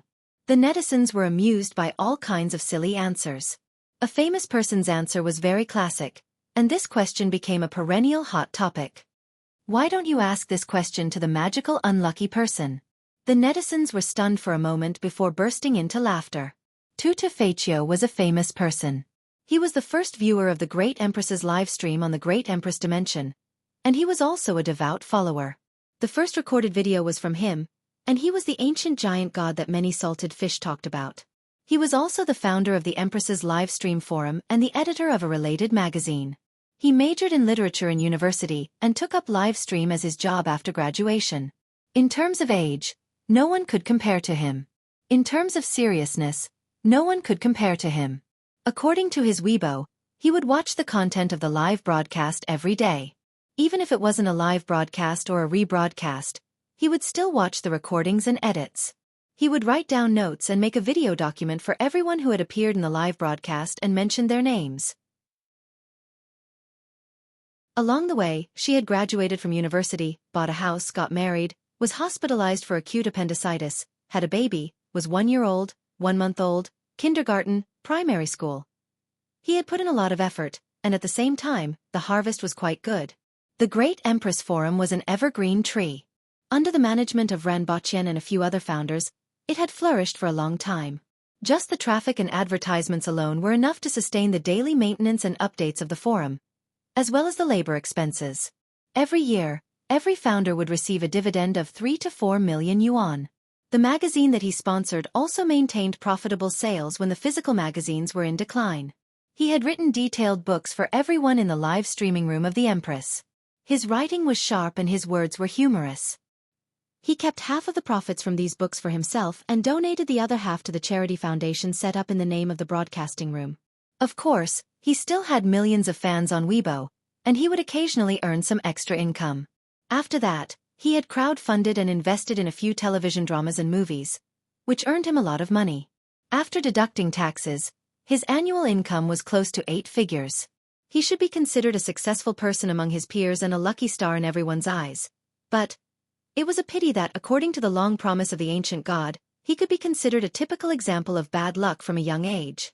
His teeth would get stuck when he drank water, he would fall on the ground when he walked, and when he went out to a crowded place, his phone would be stolen and his computer thrown away. It was said that the ancient god repeated this 3 times. He either lost his admission ticket for the college entrance examination inexplicably, or he had a strange fever. At the very least, he met with an accident on his way to the exam. I gave each of my accounts the ID Stowaway Unlucky, hoping that I could sneak from Africa to Europe and become a European emperor. Under the smiley face, angle. Under this was the inner voice and cry of an unlucky person. I think that I have experienced many twists and turns in my life, and I have always been unlucky, probably to accumulate all of my luck and meet the streamer. Stowaway Unlucky's words were very emotional and moving. Being the first to enter the streamer's room and the first to find Jiang Pengji had exhausted all of his accumulated luck. The host was silent for a moment, then asked, "So, is this the reason why you have never achieved the dream of 1,000 years? Stowaway Unlucky. Please don't mention it." After the interview was released, the netizens couldn't help but laugh. The account ID was a clear indication of one's lineage. Even if Stowaway Unlucky set up his home in the streamer's network and snatched a spot in the streaming room every time, it still couldn't change the fact that he could not become a European emperor in the dream of 1,000 years. Mysteries do not save people, and spending money does not change one's fate. On the surface, he said he didn't care, but his heart was already bleeding. After the interview, Stowaway Unlucky became a source of joy for the idiotic netizens on Weibo that day. Stowaway Unlucky silently put away his phone. His face, which was no longer young and tender, was full of sadness. He wanted to become a European emperor. He didn't know if the heavens heard his wish, but when the streamer was about to retire, Stowaway Unlucky got his wish and transmigrated. Under a smiley face, angle. Under in any case, it was a dream of 1,000 years. Even if it was so many years late, it could be considered as taking off the hat of unlucky, right?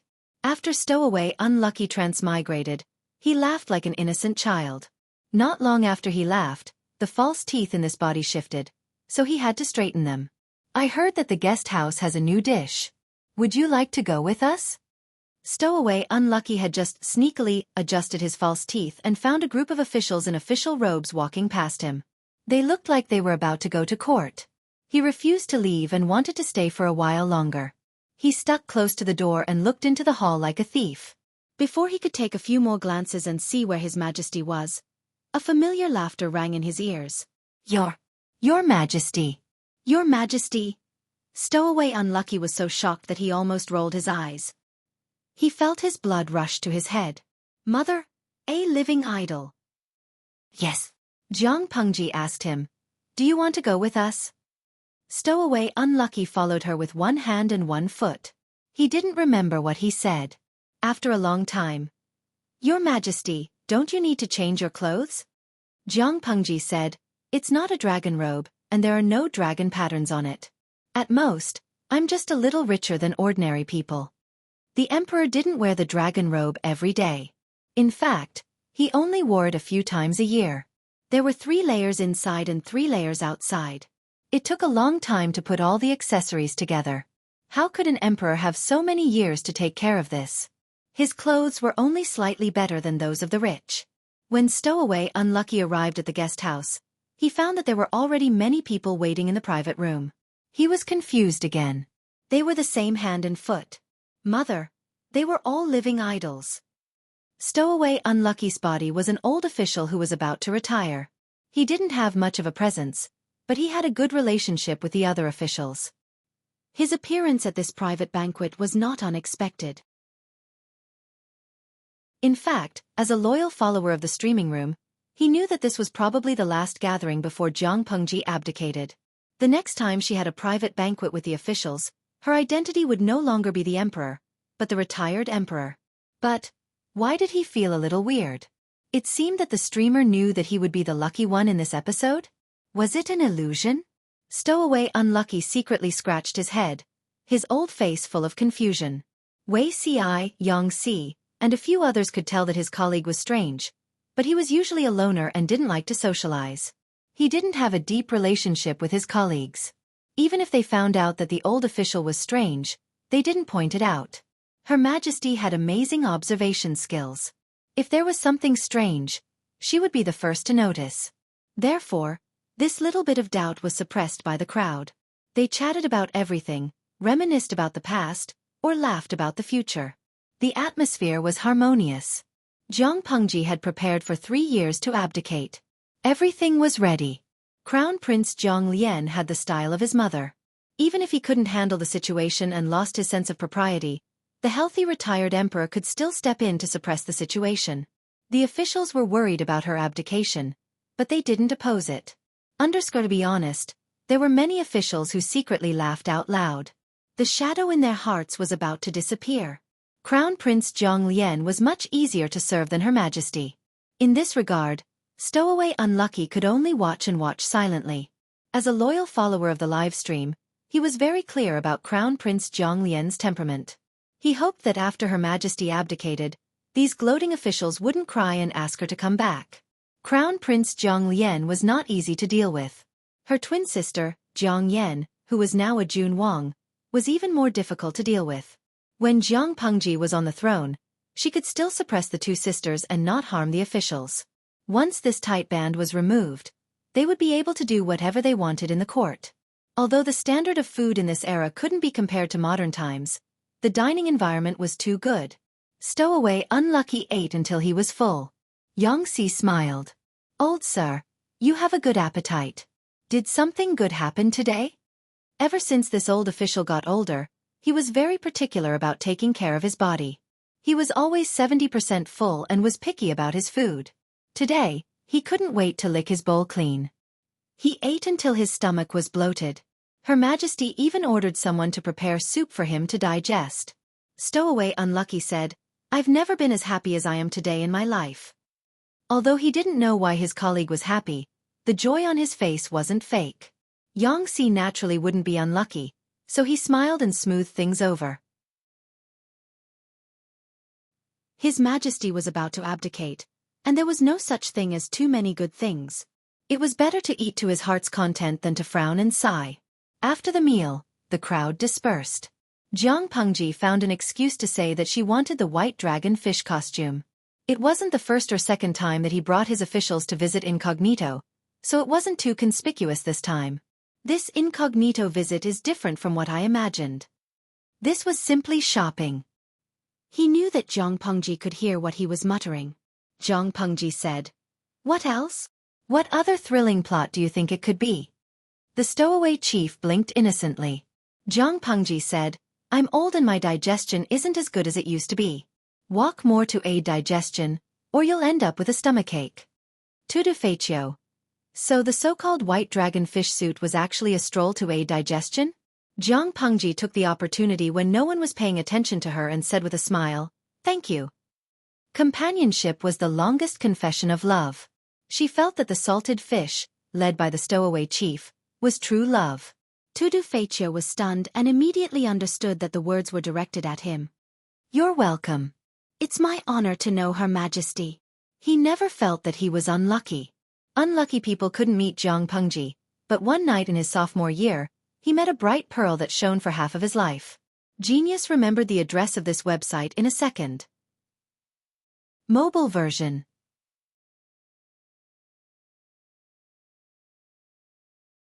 Chapter 1874. It was still a story with a light-hearted and humorous plot.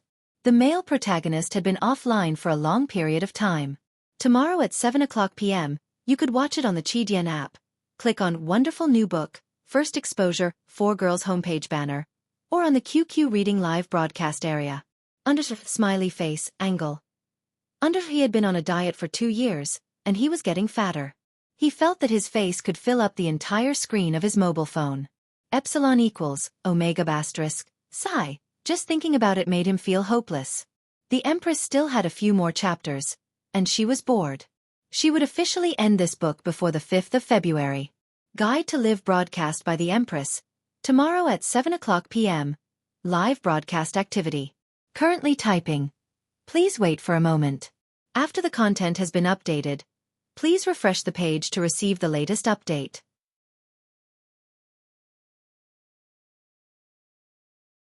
Chapter 1875. External chapter, Zhang Lian, this life chapter. Zhang Lian was known as the first prince. The person she respected the most was the current emperor, her mother, Zhang Pengji. The person she respected next was the grand tutor, Wei Ci, who seemed to have an ambiguous relationship with her mother and was suspected to be her biological father. The person he liked the most was his twin sister, the second princess, Jiang Yan. The second person he liked was the youngest son of boss Qiguan's family, little Langjun Qiguan Shi. Other than the four people mentioned above, the one she was closer to was her favorite playmate, Nan Nan. It was rumored that Nan Nan was the eldest wife of Grand Tutor Wei Ci's family, an iron-eating beast who could not grow up but had a long life. The above was a simple introduction of the people around Zhang Lian. Even though she was born to be favored by the heavens, she still had her own troubles. She seems like a slacker. Xueqi, what a cruel reality. Her entire family was a straight-A student, but she was just a slacker. It was not that Zhang Lian's studies were bad, but with the requirements of the crown prince, her learning ability was not as good as expected. Thinking of this, Princess Zhang Lian looked sad. Although the grand tutor and other teachers would not reprimand her because she was the crown prince and the future empress, as her subjects, they had no right to punish Zhang Lian. However, weren't a few study companions used to take the blame? Take the blame for the crown prince. The young Qiguan Shi was punished the most, and most of the time, he was the one who asked for it. Your Highness, I'm fine. Qiguan Shi, who was chosen to be the study companion of the crown prince at the age of 5, consoled the first prince with a serious expression. Because of Zhang Lian, his palm was slapped by the old teacher who was teaching him. His right palm was red. Actually, the headmaster did not hit him too hard. After all, Qiguan Shui was Qiguan Rang's youngest son. Ordinary people could not afford to offend him, but he looked pathetic. Zhang Lian pursed her lips, still feeling very uncomfortable. How would he be able to give lectures in front of the pavilion in the future if his studies were not good? She also wanted to study hard, but her learning speed was not fast. There was always a gap between her and the grand tutor's expectations. Zhang Lian even suspected that she was too weak. Was she born stupid and unable to be educated? Could a mediocre person like him really live up to his mother's expectations and manage the world? Occasionally, when she couldn't sleep, she would have a thought when she tossed and turned in bed. Why don't I let my younger sister do it? My younger sister can do it better. Although they were born in the royal family, Zhang Lian had a good relationship with her younger sister. Since they were young, they had no desire to fight for power. Zhang Lian simply felt that her talent was not as good as her younger sister's. If her mother focused all her energy on her younger sister, it would be much easier for her to cultivate her. You've been beaten red, yet you say you're fine. Qiguan Shi's face was as fair as jade, and she had been beautiful since she was a child. Zhang Lian was the one who requested for him to be the study companion of the crown prince, and his father happily sent him to the palace. Under the teachings of his father, Qiguan Rang, Qiguan Yan had always kept one thing in mind. His First Highness was the most important and he had to be loyal to him for life. Before becoming her study partner, Qiguan Shi had interacted with Zhang Lian a few times. It was said that when he was 1 month old, this little prince had carried him and invited him to stay in the palace for a few days. Of course, Qiguan Shi did not remember this. But he knew that this young but steady highness was a very likable person. His only shortcoming was that his academic performance was not very good, and he often punished his study companions. However, Qiguan Shi did not think that this was a shortcoming. At most, it showed that she was not good at studying. No matter how good the emperor's academic performance was, he would not go to the imperial examinations. His First Highness only needed to learn how to be a qualified emperor, who could work for the welfare of the people. Then she would be successful and qualified. Throughout history, most emperors would brag about how smart and knowledgeable they were. It was not difficult to learn these things, but how many emperors could still remember the words of the saints after becoming emperors? Even if the emperor's academic performance was excellent, he would not be able to let the people live a good life and would still be reviled by his descendants.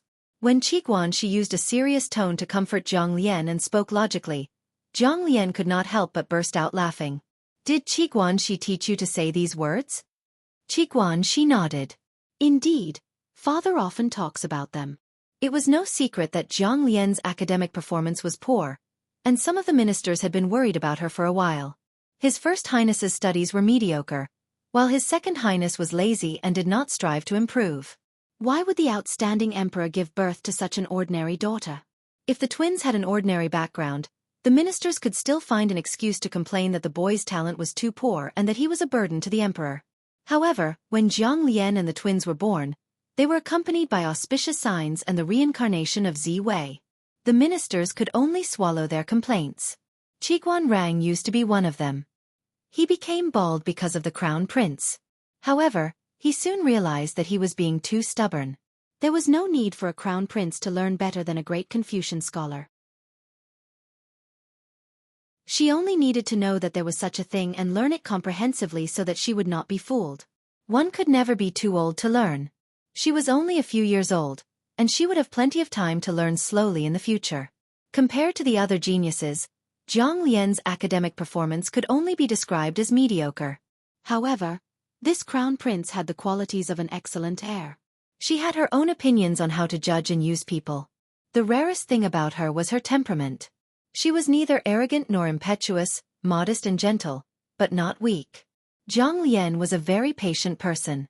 This could be seen from the time when Jiang Lian followed Yan Lin to the south to punish corruption and cheating cases at the age of 10. Although she was young, her actions were frighteningly steady.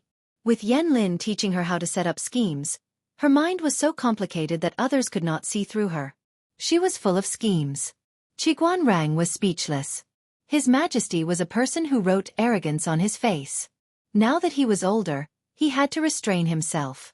The second prince could not wait to carve the word lazy on his face. He did not have much of a presence since he was young. The first prince. She had an honest face. On the surface, the word harmless was written on her face. When she cut open her stomach, it was full of black liquid. How did the honest and lovely first prince of the past become a scheming, smiling tiger in the blink of an eye? Did she grow up in a bad way? Qiguan Rang and the other old ministers expressed their concern. But this is good.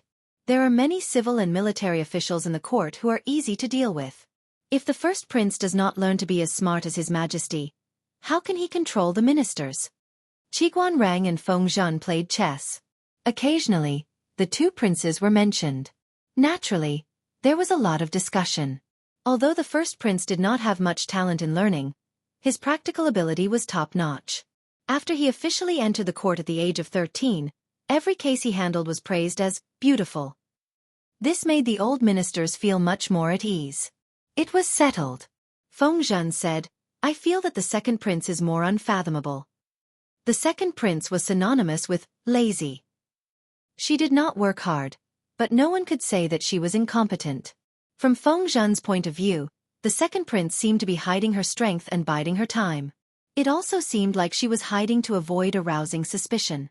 At first, they were worried like everyone else. Worried about what? They were worried that the two princes would start a fight for the throne when they came of age. Not long after, the first prince was appointed as the heir apparent, and the second prince was conferred the title of a king. The second prince even took the initiative to ask for the title of virtuous.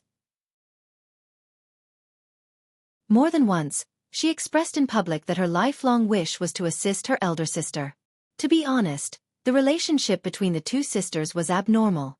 It also made Feng Zhan wonder if there was some conspiracy behind such a harmonious relationship between the royal family. Throughout history, were there any lack of quarrels between brothers and fratricidal strife? His Majesty only had 2 children. If one of them was killed, the other would be the next emperor. How could the two of them be indifferent to such a great temptation?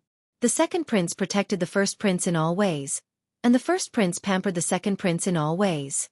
Every time, she looked like she was saying, "You can say what's wrong with me, I can listen humbly and change seriously, but you can't say anything bad about my sister." The first prince had great self-restraint, but if anyone said anything bad about her sister, she would attack them without hesitation. As Feng Zhan watched the situation unfold, he was a little worried that the imperial family was about to have a scandalous scandal. Until, the second prince had just come of age, but she had already taken away his cute youngest son, Feng Yu. Feng Zhan was finally relieved. Great, the second prince was still a man. She was not gay. Something didn't seem right. Qiguan Rang had the same feeling as Feng Zhan. Feng Zhen, the prodigal son, could be deceived by Feng Yu for a while, but Qiguan Rang was very smart. He quickly realized that something was wrong with his son. On the day that he realized something was wrong, Qiguan Rang returned home with a gloomy face. He asked for the family discipline and openly waited for his unfilial son to come home. Qiguan Weisher was scared when she saw this. What happened to Ji-er? His eldest son and several daughters were all serving as officials elsewhere. The only one by his side was his youngest son, Qiguan Shi. Qiguan Rang's sudden anger must have something to do with his youngest son. This unfilial son. He had led the crown prince astray. Even 10,000 deaths would not be enough to atone for his crime. Qiguan Weisher was frightened by this situation. She thought that her son was involved in the rebellion.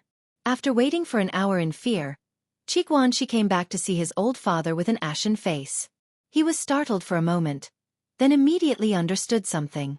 The father and son went to the study and dismissed the servants. After confirming that there were no eavesdroppers, Qiguan Rang angrily reprimanded his son. Who instructed you to seduce the emperor? Qiguan Shi was speechless. Was it his fault that he was good-looking? Father, I don't understand. When did I seduce the emperor? Qiguan Rang felt that he needed some medicine.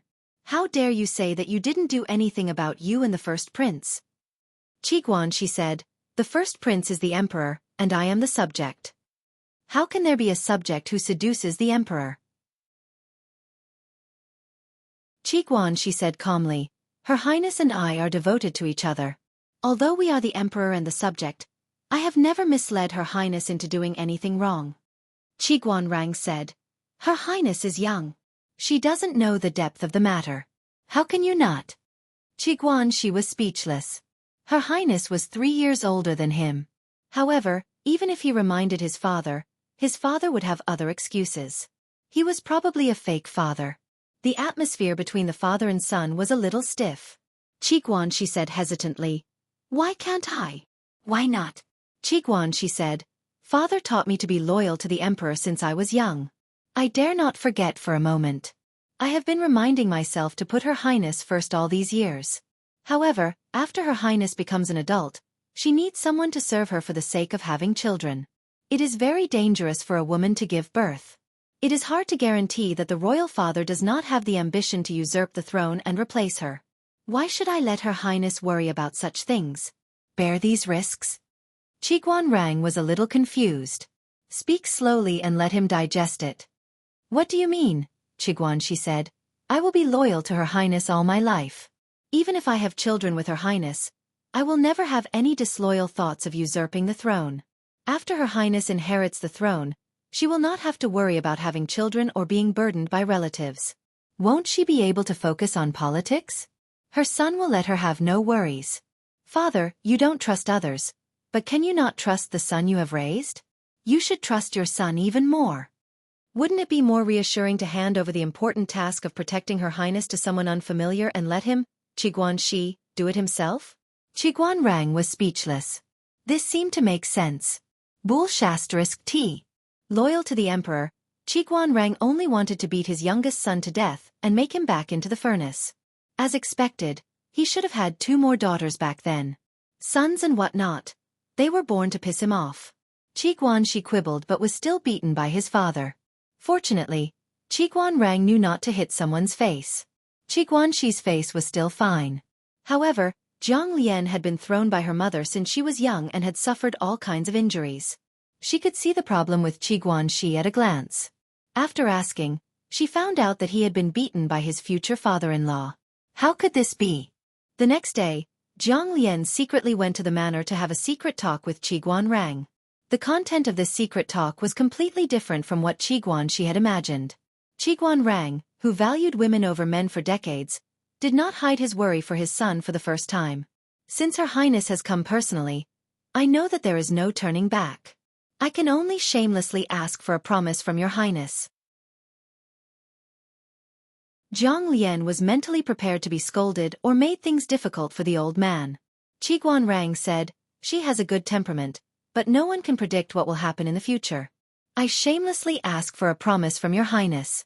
No matter what happens in the future, as long as she doesn't commit treason, You can allow him to return to his hometown and retire if you dislike him. Zhang Lian said. You don't trust me? Qi Guanrang said. This isn't a matter of trust. It's just a father's concern for his son. A married son was like spilled water. Qi Guanrang would not go and break up the couple. He dared to hit Qi Guanxi, but would he bear to hit eldest Prince Zhang Lian? The most important thing was that he was worried. Wei Ci was a good example to learn from. Although Wei Ci was still alive and kicking and had lived a peaceful life all these years, it was not easy to be an invisible husband. However, it wasn't easy to be this kind of invisible Di Fu. If he wasn't careful, he would become the target of public criticism. If Wei Ci had overstepped his boundaries, Qi Guanrang would not sit idly by and do nothing. He would find a way to get rid of him. Similarly, if Qi Guanxi had overstepped his boundaries, would the other officials not take action? Even the emperor could not guarantee that he would be able to protect anyone in the imperial court. Qi Guanrang did not expect Zhang Lian to protect Qi Guanxi. He only hoped that when something like this happened, Zhang Lian would give Qi Guanxi a way out and let him stay away from battles. Zhang Lian said, All right, I agree. In addition, if she insists, I will warn his sisters and brothers to stay away from him, Qi Guanrang said calmly. In the future, just treat him as an ordinary relative. As long as I'm here, I won't let the children have too much contact with Shi. Please tell Shi about this in detail, Your Highness. I thought about it all night and realized with some shame that I might have hurt this child back then by favoring women over boys. That's why he became biased. I only hope that he and Your Highness are sincere and not because of the pressure and obsession that I put on him. When Zhang Lian mentioned this to Qi Guanxi said seriously, It's not obsession or pressure. I just can't imagine that someone will be closer to Your Highness than I am. I can't believe that someone else will love and admire you more than I do.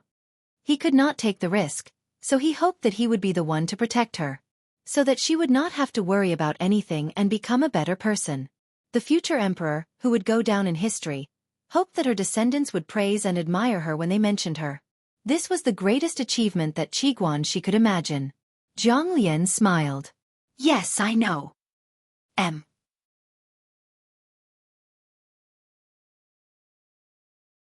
Chapter 1876. Zhang Pengji would get used to it after a while. She treated it as a vacation. But, could they tell her before they crossed over? Could they talk about the landing spot? She closed her eyes and opened them again. She found herself in the locker room of a stranger. The door opened in the next second. It was even more awkward. Both inside and outside, a dozen men in their 20s and a red-haired woman in the locker room looked at each other. The atmosphere was a little strange. After a while, one of the extremely handsome men asked, Who are you? How did you get into our locker room? Was he a fanatic fan or a thief? If you don't answer, we'll call for help. Zhang Pengji raised her eyebrows. The man's words seemed to be the official language of Zhang Dynasty's era. Did she cross over to the future of Zhang Dynasty's era? Zhang Pengji blinked and replied in an unpracticed language, I don't know how I got here. The words came from the mouth of a foreign beauty with red hair, red eyes, a sexy body, and a cold temperament. It sounded more like a provocation. The man said to his companion, Zhengze, call the police. The young man called Zhengze had dyed blonde hair. He was tall and healthy, and his muscles were strong. Xiaoyang, should we call the police now? Yes. A strange foreign woman appearing in the locker room of the national team was reason enough to call the police. When Zhang Pengji heard their conversation, her expression cracked for a moment. Zhengze? Xiaoyang? Yang Tao? Yan Lin? What a coincidence. The two young men in jerseys had the same name as an old acquaintance. Zhang Pengji had lived a long life in that world, but she was too cruel to her body when she fought against the villain Tian Bao. She only lived for a few years after she abdicated her throne and returned to the Federation. She didn't know what happened to other people, but Yang Tao and Yan Lin had lived a long life. When she closed her eyes in that world, they were still full of energy and went swimming every winter to exercise. Zhang Pengji was glad that the old officials of Zhang Dynasty had lived a long life, but at the same time, she was worried. None of them were easy to deal with. It was a lot of pressure for the young emperor. It had been more than 20 years since Zhang Pengji returned to the Federation. In other words, She hadn't heard the name of an old acquaintance for more than 20 years. When the two young men heard what she said, their expressions changed. Who are you? Jiang Pengji pointed at herself and smiled. Me. My surname is Jiang. Jiang. The two young men looked at each other and fell into a mysterious silence. The other teammates asked what was going on, and the young man named Xiaoyang found a passable excuse to help Jiang Pengji out of her predicament. Jiang Pengji was brought to another resting room to wait. About half an hour later, she saw the two youths again. I'm Yan Xiaoyang and he's Yang Zhengzi. It's been years since anyone called us Yan Lin or Yang Tao. The young man called Xiaoyang looked more refined. His hair was short and black, and he had a gentle temperament.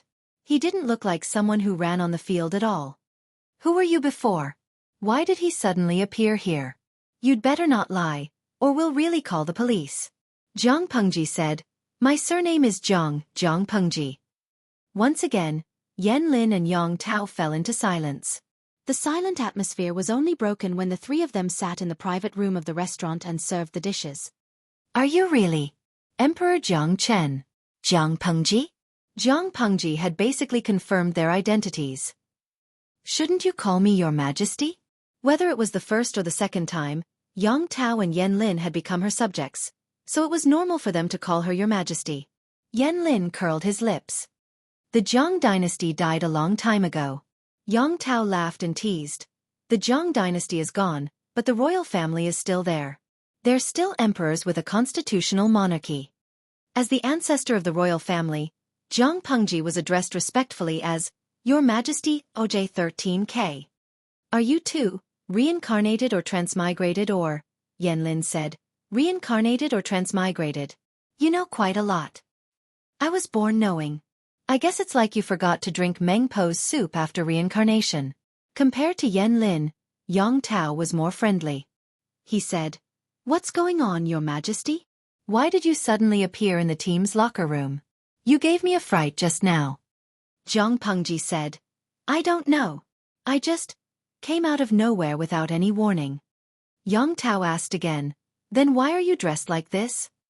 Jiang Pengji hid some details and said vaguely, I look like this in this life. Yang Tao showed a trace of sympathy for her. He and Yan Lin were lucky.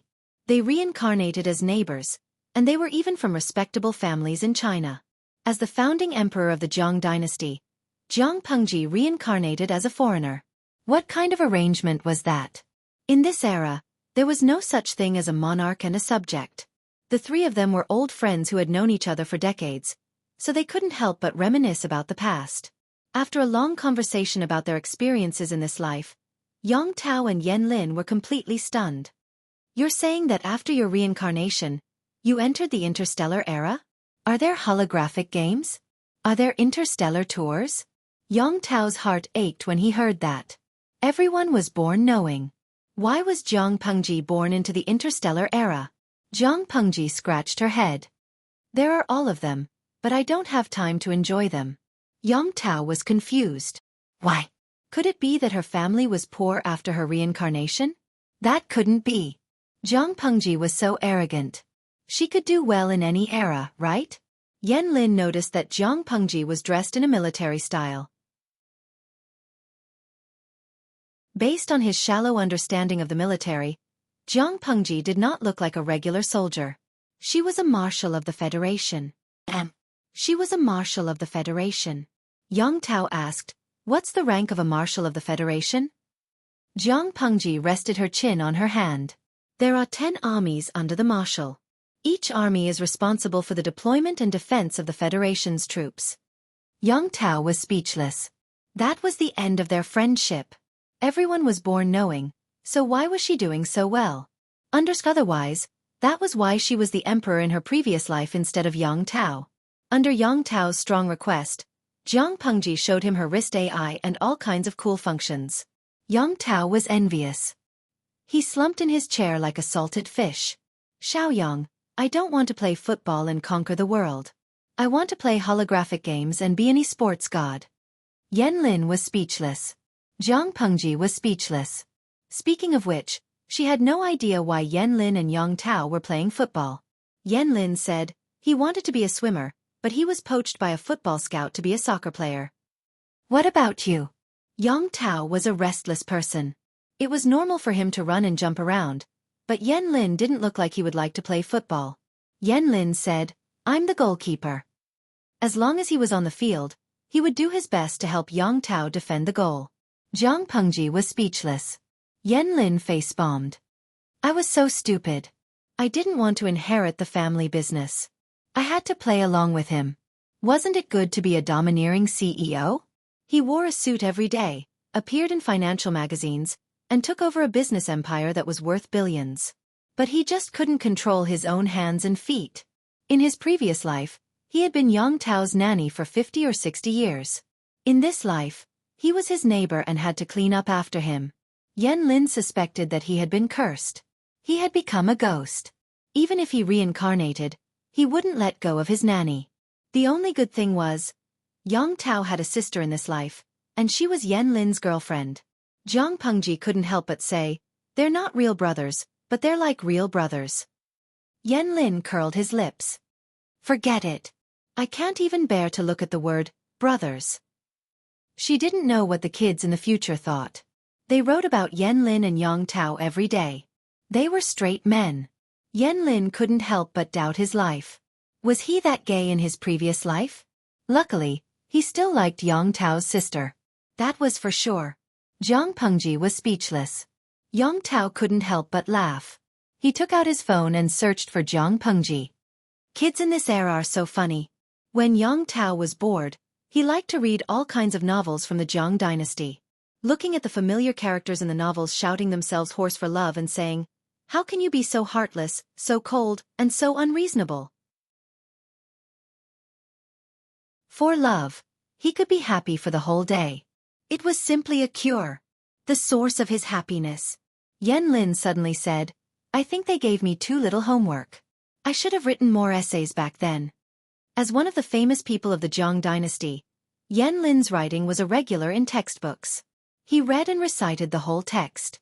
If he had known that the future would be like this, he would have written more essays and memorized them to death. Zhang Pengji took Yang Tao's phone and flipped through his bookshelf. She was silent for a long time.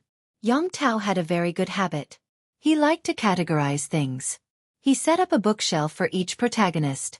There were more than 3,000 books on the bookshelf labeled Zhang Pengji. He's so bored. If it weren't for the fact that this body was so powerful that it could send Yang Tao to the cycle of reincarnation, she would have given him a good beating. They had been together for a lifetime. Why did he like to read novels with her as the protagonist? Did he really want to see her make a fool of herself? Yan Lin said, There's something even more idle. What is it? Yan Lin handed his phone to Zhang Pengji. A messaging app was opened, and there was a chat group named Jiang Chao Elderly Mutual Aid and Love Association for the Aged. A group of people were chatting away in the group. Zhang Pengji saw many familiar sock puppets. This is, as the name suggests, Zhang Pengji was speechless. Yan Lin took back his phone and sent a message. His Majesty is here. Everyone who was chatting in the group fell into a strange silence. Which Majesty? Could it be the current Empress? Yan Lin didn't answer. Wei Yong, your ancestor is here. Zhang Pengji looked at the group chat and fell into a long silence. Yuanda Prince Wei Zixuan. Ancestor? Zhang Pengji? Did she really come? Yan Lin replied, Genuine goods at fair prices. Honest to all. On this day, the Jiang Chao Elderly Mutual Aid and Love Association for the Aged exploded. M.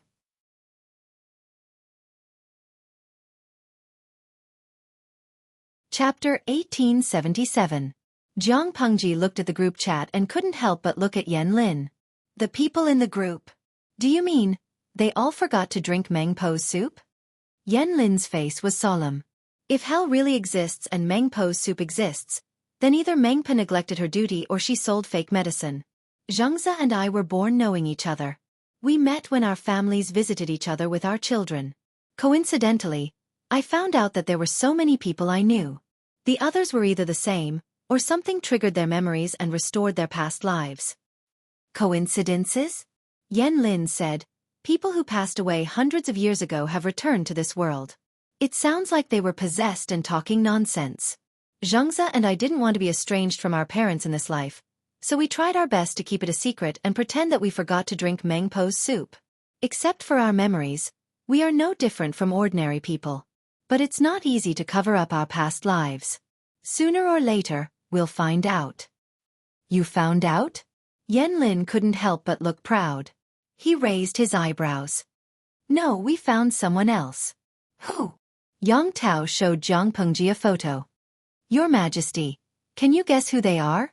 Jiang Pengji took a closer look and saw a man and a woman in the photo. The man was tall and burly. According to the background of the photo, he was about 1.9 meters to 2 meters tall. He was as strong as a wall. Even though the man was wearing a well-tailored suit and leather shoes, the fierce look in his eyes made people think that he was a gangster. Beside the man stood a woman in a white strapless dress. Her makeup was exquisite. Looking at the woman's face, one sentence popped up in his mind. Even a vixen who could bring disaster to a country and people couldn't be more beautiful. Jiang Pengji looked at the possessive man in the photo and was speechless. Are they Zheng Tu and Hui Jun? Yang Tao complimented. Your Majesty, you have a good eye. Fu Wang was the grandson of a military leader. He had risked his life for many meritorious deeds at a young age. Hui Jun was a freshman in the finance department of a university. Coincidentally, she was asked by a relative's director to play the second female lead. She vividly played the role of a beauty who brought disaster to the country, and won the Best Supporting Actress award in one fell swoop. Fu Wang had his memory since he was young, while Hui Jun had only remembered it midway. It was a coincidence that they had met for the first time. A female star with a flirtatious appearance had a narrow career path. If she wasn't careful, it would be easy for her to attract criticism. At that time, Hui Jun faced the situation of being criticized by the entire internet. The female stars who were competing with her for resources were all trying to criticize her. Not long after, Hui Jun became a guest on a livestream variety show and happened to bump into Fu Wang, who was acting as a guest instructor out of boredom. Fu Wang had smacked her against the wall in front of all the cameras and said, "I've fallen in love with you at first sight. I want to marry you." Hui Jun had scolded him for being shameless. Fu Wang, however, said, "Men don't need face to chase after their wives. Those who do need face are all single." Hence, the focus of this episode was on Fu Wang flirting with Hui Jun. After filming the variety show, the two went to get their marriage certificate. All the netizens. Yang Tao excitedly pulled out another photo. Your Majesty, guess who this is? Jiang Pengji took a closer look and realized that it was a short video. The scene was probably a lecture hall. A young and beautiful girl was proposing to a man. The man looked to be in his early 30s. He wore gold-rimmed glasses and had a mature aura. Judging from the background of the video, he should be a professor. The girl was his student. Jiang Pengji couldn't guess, but she could use the elimination method to guess blindly. Huayu and Jingxian? Yang Tao gave her a thumbs up. As expected of your Majesty, you guessed correctly. Feng Jin, the old antique, insisted that he was much older than Wei Jingxian and that it was inappropriate. He forced the young lady to come to his school with her identity card and propose in front of hundreds of students. The scene was very lively. They had been married for a long time in their previous lives. Could Feng Huayu really tolerate his reincarnated wife marrying another man? I think it's pretentious. Jiang Pengji. No, she felt that he was enjoying it. Didn't she notice that the man in the video was smiling when he was proposed to? Yang Tao seemed to like this guessing game. He showed Jiang Pengji another video. In the video, the young man was hugging the safety rope and said that he was afraid of heights. He wouldn't jump down even if he was beaten to death. I still have to work on a defense plan. Big CEO, please be generous and spare a poor lawyer like me. The girl was a little older than the young man. If the young man was a fresh meat, the girl was a ripe peach. Every move she made was full of mature charm. It seemed that they were bungee jumping. Jiang Pengji couldn't figure it out. Who were they?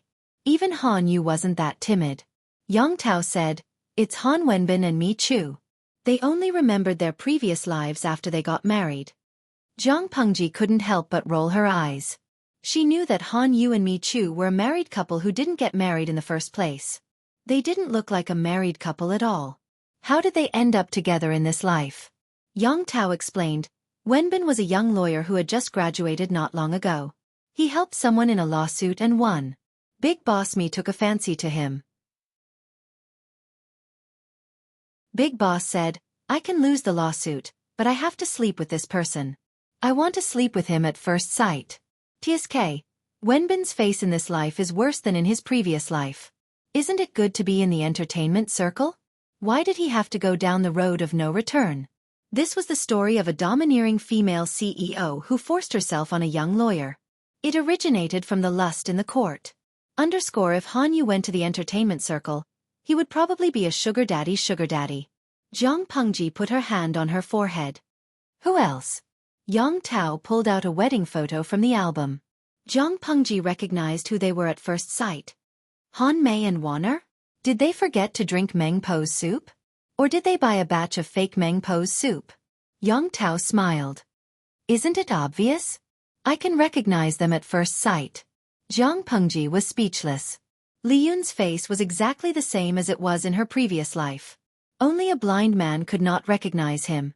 In this life, Li Yun was born into a martial arts family. His ancestors had a deep relationship with the Xie family of the Zhang dynasty. When he met Shangguan Wan, she was still a 15-year-old high school student. She held it in until she was an adult before getting married. On the day of their wedding, Li Yun smiled like a fool. It was a waste of his peerless face that could make him work in the entertainment circle. Yang Tao had a lot of photos in his phone. Yang Jingrong is lucky in this life. He's the son of a coal boss. He has nothing else but money. As the son of a coal boss, Yang Si should be happy to see a rich second generation who cheats his father and flaunts his wealth. But he had become a live stream host. His hobby had not changed even in his previous life. It was the same in her previous life. He went south in his 60s just to eat oysters. Jiang Pengji was speechless. Shameful. It was so shameful. Where's Nong Qin? Yang Tao said. Yang Jingrong was forced by his family to go on a blind date after he turned 30. She met General Jiang during the blind date. They were not going on a blind date with each other. Jiang Pengji was speechless. Yang Tao took out other photos and rambled on for a long time. There were dozens of people in the Zhang Dynasty Elderly Mutual Aid and Love Pension Association. Almost everyone in the Zhang Dynasty's generation was captured in one fell swoop. Jiang Pengji deeply sympathized with the current Zhang royal family. A bunch of old fellows from the same generation as their ancestors crawled back from the underworld unwillingly. How tired was that? She could not deal with them. She could only coax them like an ancestor. What did I see just now? Is it Wei Qiong? Yang Tao laughed. Wei Qiong is the prince of the current Zhang royal family. He's your descendant. There's also your old enemy Nie Liang, Nie Guangshan. He's currently teaching at Tianhua University. By the way, there's someone in the group that you must get to know. I think Her Majesty will be very interested in him. Who? Yang Tao sent a message in the group. Doting wife Professor Lu Shi, the one who bombed the tomb, come out and get beaten up. Dozens of members in the group copied the message. Jiang Pengji was speechless. What did Lu Shi do? Yang Tao said, he bombed your imperial tomb. Jiang Pengji was speechless. Yang Tao said, Your Majesty, I'm afraid you don't know that your imperial tomb is a 5-star tourist attraction in the country. We go there every year when we gather. Other gatherings usually went somewhere to sightsee, but they formed a group to visit Jiang Pengji's imperial tomb. They reminisced about the past and watched Her Majesty and a certain strange male corpse. Jiang Pengji was speechless. For all, these officials were all F***king fake. Yang Tao introduced the group of people and said regretfully, It's a pity that Zixiao and Wenjing haven't been found. Jiang Pengji snorted. Now it was her turn to show off. Jiang Pengji used the cool AI to play 2 stereoscopic projection videos. A young man with semi-long hair was bending over the table and drawing. He seemed to have noticed the gaze of the person who was secretly filming. He turned his head with a smile. Peng Peng. Yang Tao was speechless. Could this be Wei Zixiao? Jiang Pengji switched to another video. This time, the main character was a cold-looking young man. The style of his military uniform was the same as the one Jiang Pengji was wearing. Marshal, This is the document that was delivered today. Please approve it as soon as possible. Yang Tao looked at the unfamiliar face of the young man. He was a little confused. This was, Jiang Pengji said, Wenjing. Yang Tao was speechless. After a while he broke down and said, forget about Wei Zixiao, why can Qiguan Wenjing also reincarnate into the interstellar era? Jiang Pengji even showed Yang Tao the video of her family. She and Wei Ci stood in the middle. Her eldest daughter, Jiang Yan, stood on the right, and her son, Wei Tsong, stood on the left. The chubby girl, Jiang Lian, happily rode on her father's neck. She smiled and showed her bare gums. Wei Ci could only smile bitterly. He grabbed her feet with one hand and supported her back with the other. Jiang Pengji's transmigration lasted for 3 days. When she saw her old friends in this life, she let go of all her burdens, sang loudly, and had a party. All the regrets of her previous life and this life were released in a party. When Jiang Pengji woke up, she returned to the familiar world. Only the images stored in the AI told her that the few days she experienced were not a dream. Jiang Pengji wiped her face and sent a message to Wei Ci. Wei Ci had just finished class. The students had not left. Zixiao, I miss you. Wei Ci blushed when he heard that. The students are still here. Jiang Pengji said, I know, but I miss you. Wei Ci said, I'll get off work and go home in a while. Jiang Pengji said, I know, but I want to hear you say that you miss me too. Wei Ci could only say, yes, I've been thinking about you.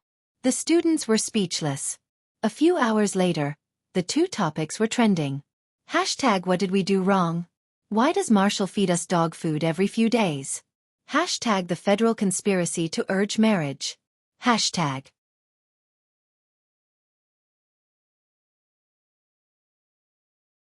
Chapter 1878. Other people retired and raised their grandchildren to dance in the square. Pei Yi retired and spent money to raise paper dolls. Before spending money. Rubbish game, I don't even care about spending money.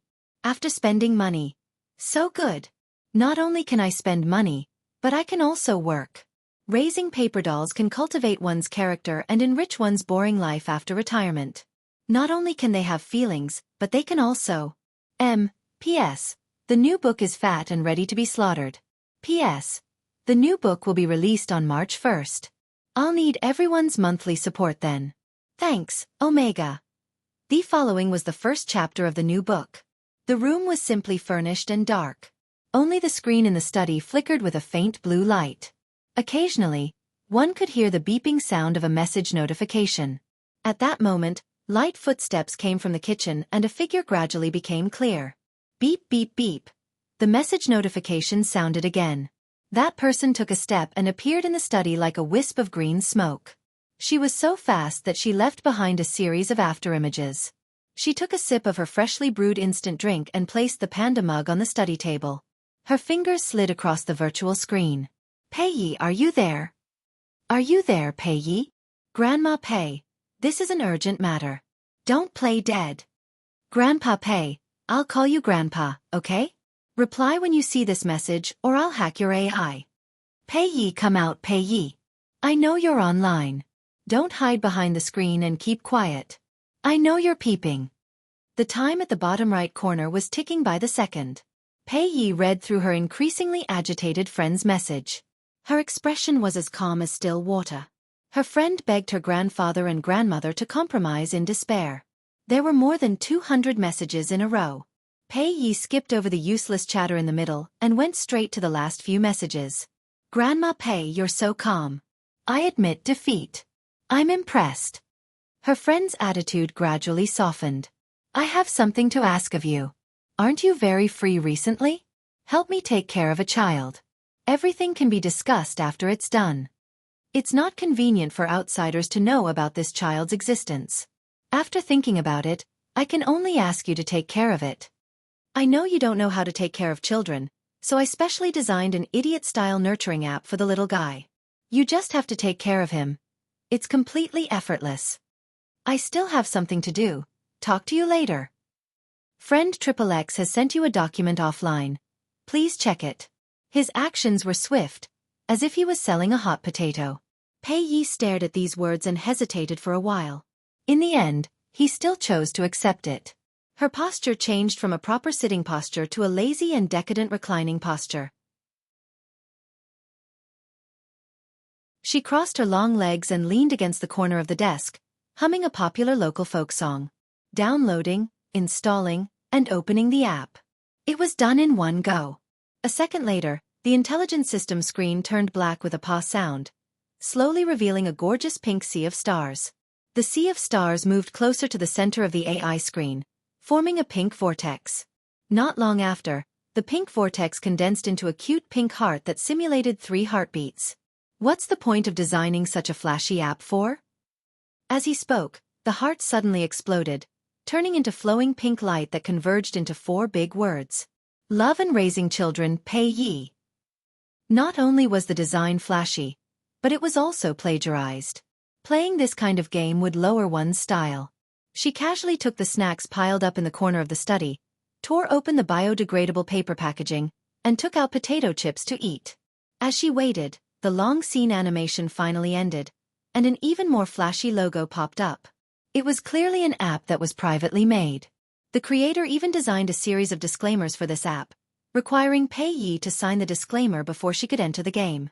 She casually glanced at it and realized that these disclaimers were quite retarded. This game is a game that combines love and raising children. First, Zai Zai's growth is completely controlled by the player. If Zai Zai is retarded, please do not be angry.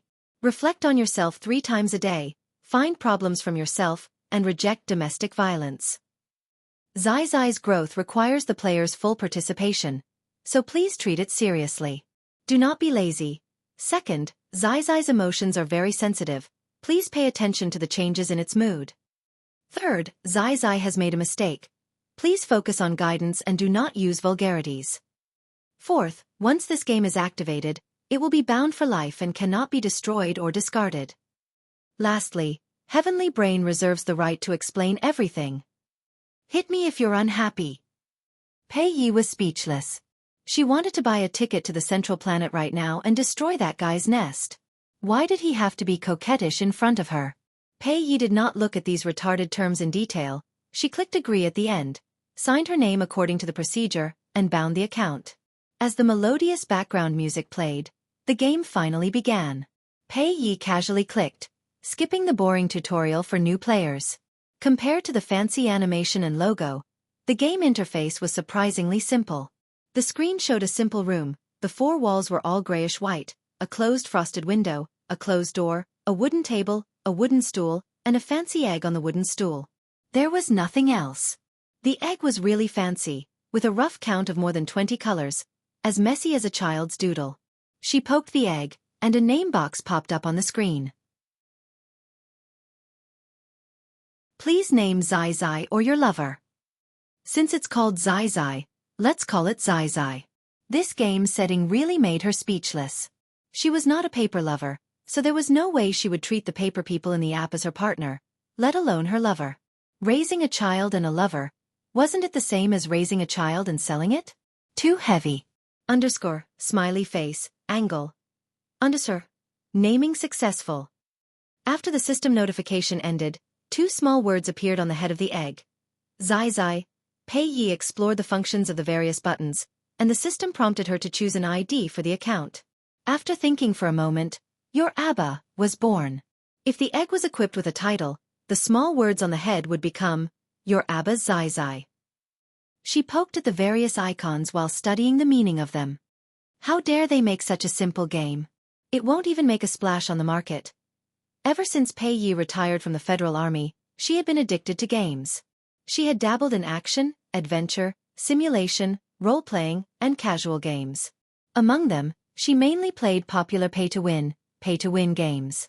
She had also played a few adult games, but after playing for a while, she got the hang of it and gave up. Based on her judgment, this adult app was too simple. She really couldn't summon the urge to spend money. How do I upgrade this thing? After exploring for a while, Pei Yi found a progress bar called Merit on the egg. Merit was equivalent to experience in ordinary games. There was no way to spend money at the moment, so she could only rely on her hard work. According to the growth routine, This should be the time to release $1 purchase or $6 free SR skin to scam people into spending money. There was 1 and 6. Gradually, there would be 98, 188, 348, and 648. Smiley face angle. Even Pei Yi had been tricked into spending tens of thousands by the game's merchants. Adult games relied on either spending money or hard work. Games that required both spending money and hard work were shameless. She had nothing now, but she had a lot of free time. She was full of hard work, so it wasn't worth it to spend money. How much merit does it need to break out of the shell? 100, 1,000. 1,000 merit? That doesn't seem to be much. Pei Yi poked around and found an important clue in the novice guide that she had just skipped. She quickly pulled out the novice guide to take a closer look. A piece of parchment was rolled up in the middle of the screen. The words at the front were still clear, but the back was stained by ink and was intermittent. Hundreds of thousands of years ago, the spiritual energy of heaven and earth was abundant. Although immortals, humans, demons, and demons had conflicts, the overall situation was considered peaceful. There was a vast continent in the human world. There were hundreds of countries on the continent. There was a small country with a population of less than 1 million. It was called Tanchong. The ink at the end of the 2 sentences covered several lines of words. Years later, the Empress of Tanchong gave birth. She was named Su. After that, there was another patch of ink. Pei Yi could barely see a few words. Connecting the context, it should be that something had happened to this prince named Su. She guessed that Tanchong had been destroyed by someone? After the country was destroyed, Su darkened and did something that angered the heavens and people. In the end, the heavenly Tao was furious and cast a curse. Unless Su cleared the countless negative karma on her, she would never be able to be free. In the end, Su's soul turned into this egg. Players needed to hatch the egg and accompany Su to earn merit and luck to help Su wake up. Pei Yi only had one thought after reading it. What a shoddy game background. It was a lousy setting. She could find a bunch of similar free materials at any time. After understanding the game background of the egg, Pei Yi began to study how to earn merit by clearing dungeons. Although her friend was a scammer, since she had agreed to help it raise the egg, she would raise it. She had nothing to do anyway.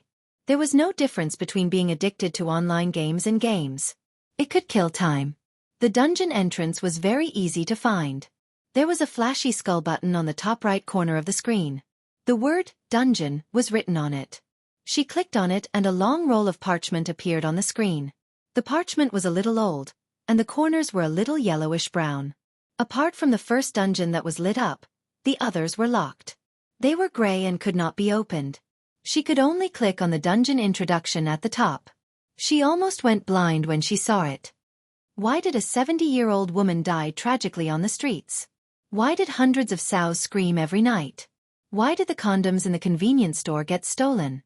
Why did the underwear in the girls' dormitory get stolen? What was the hidden reason behind the theft of the dormitory bedsheets? Who was behind the flowery youth's anus? Behind all of this?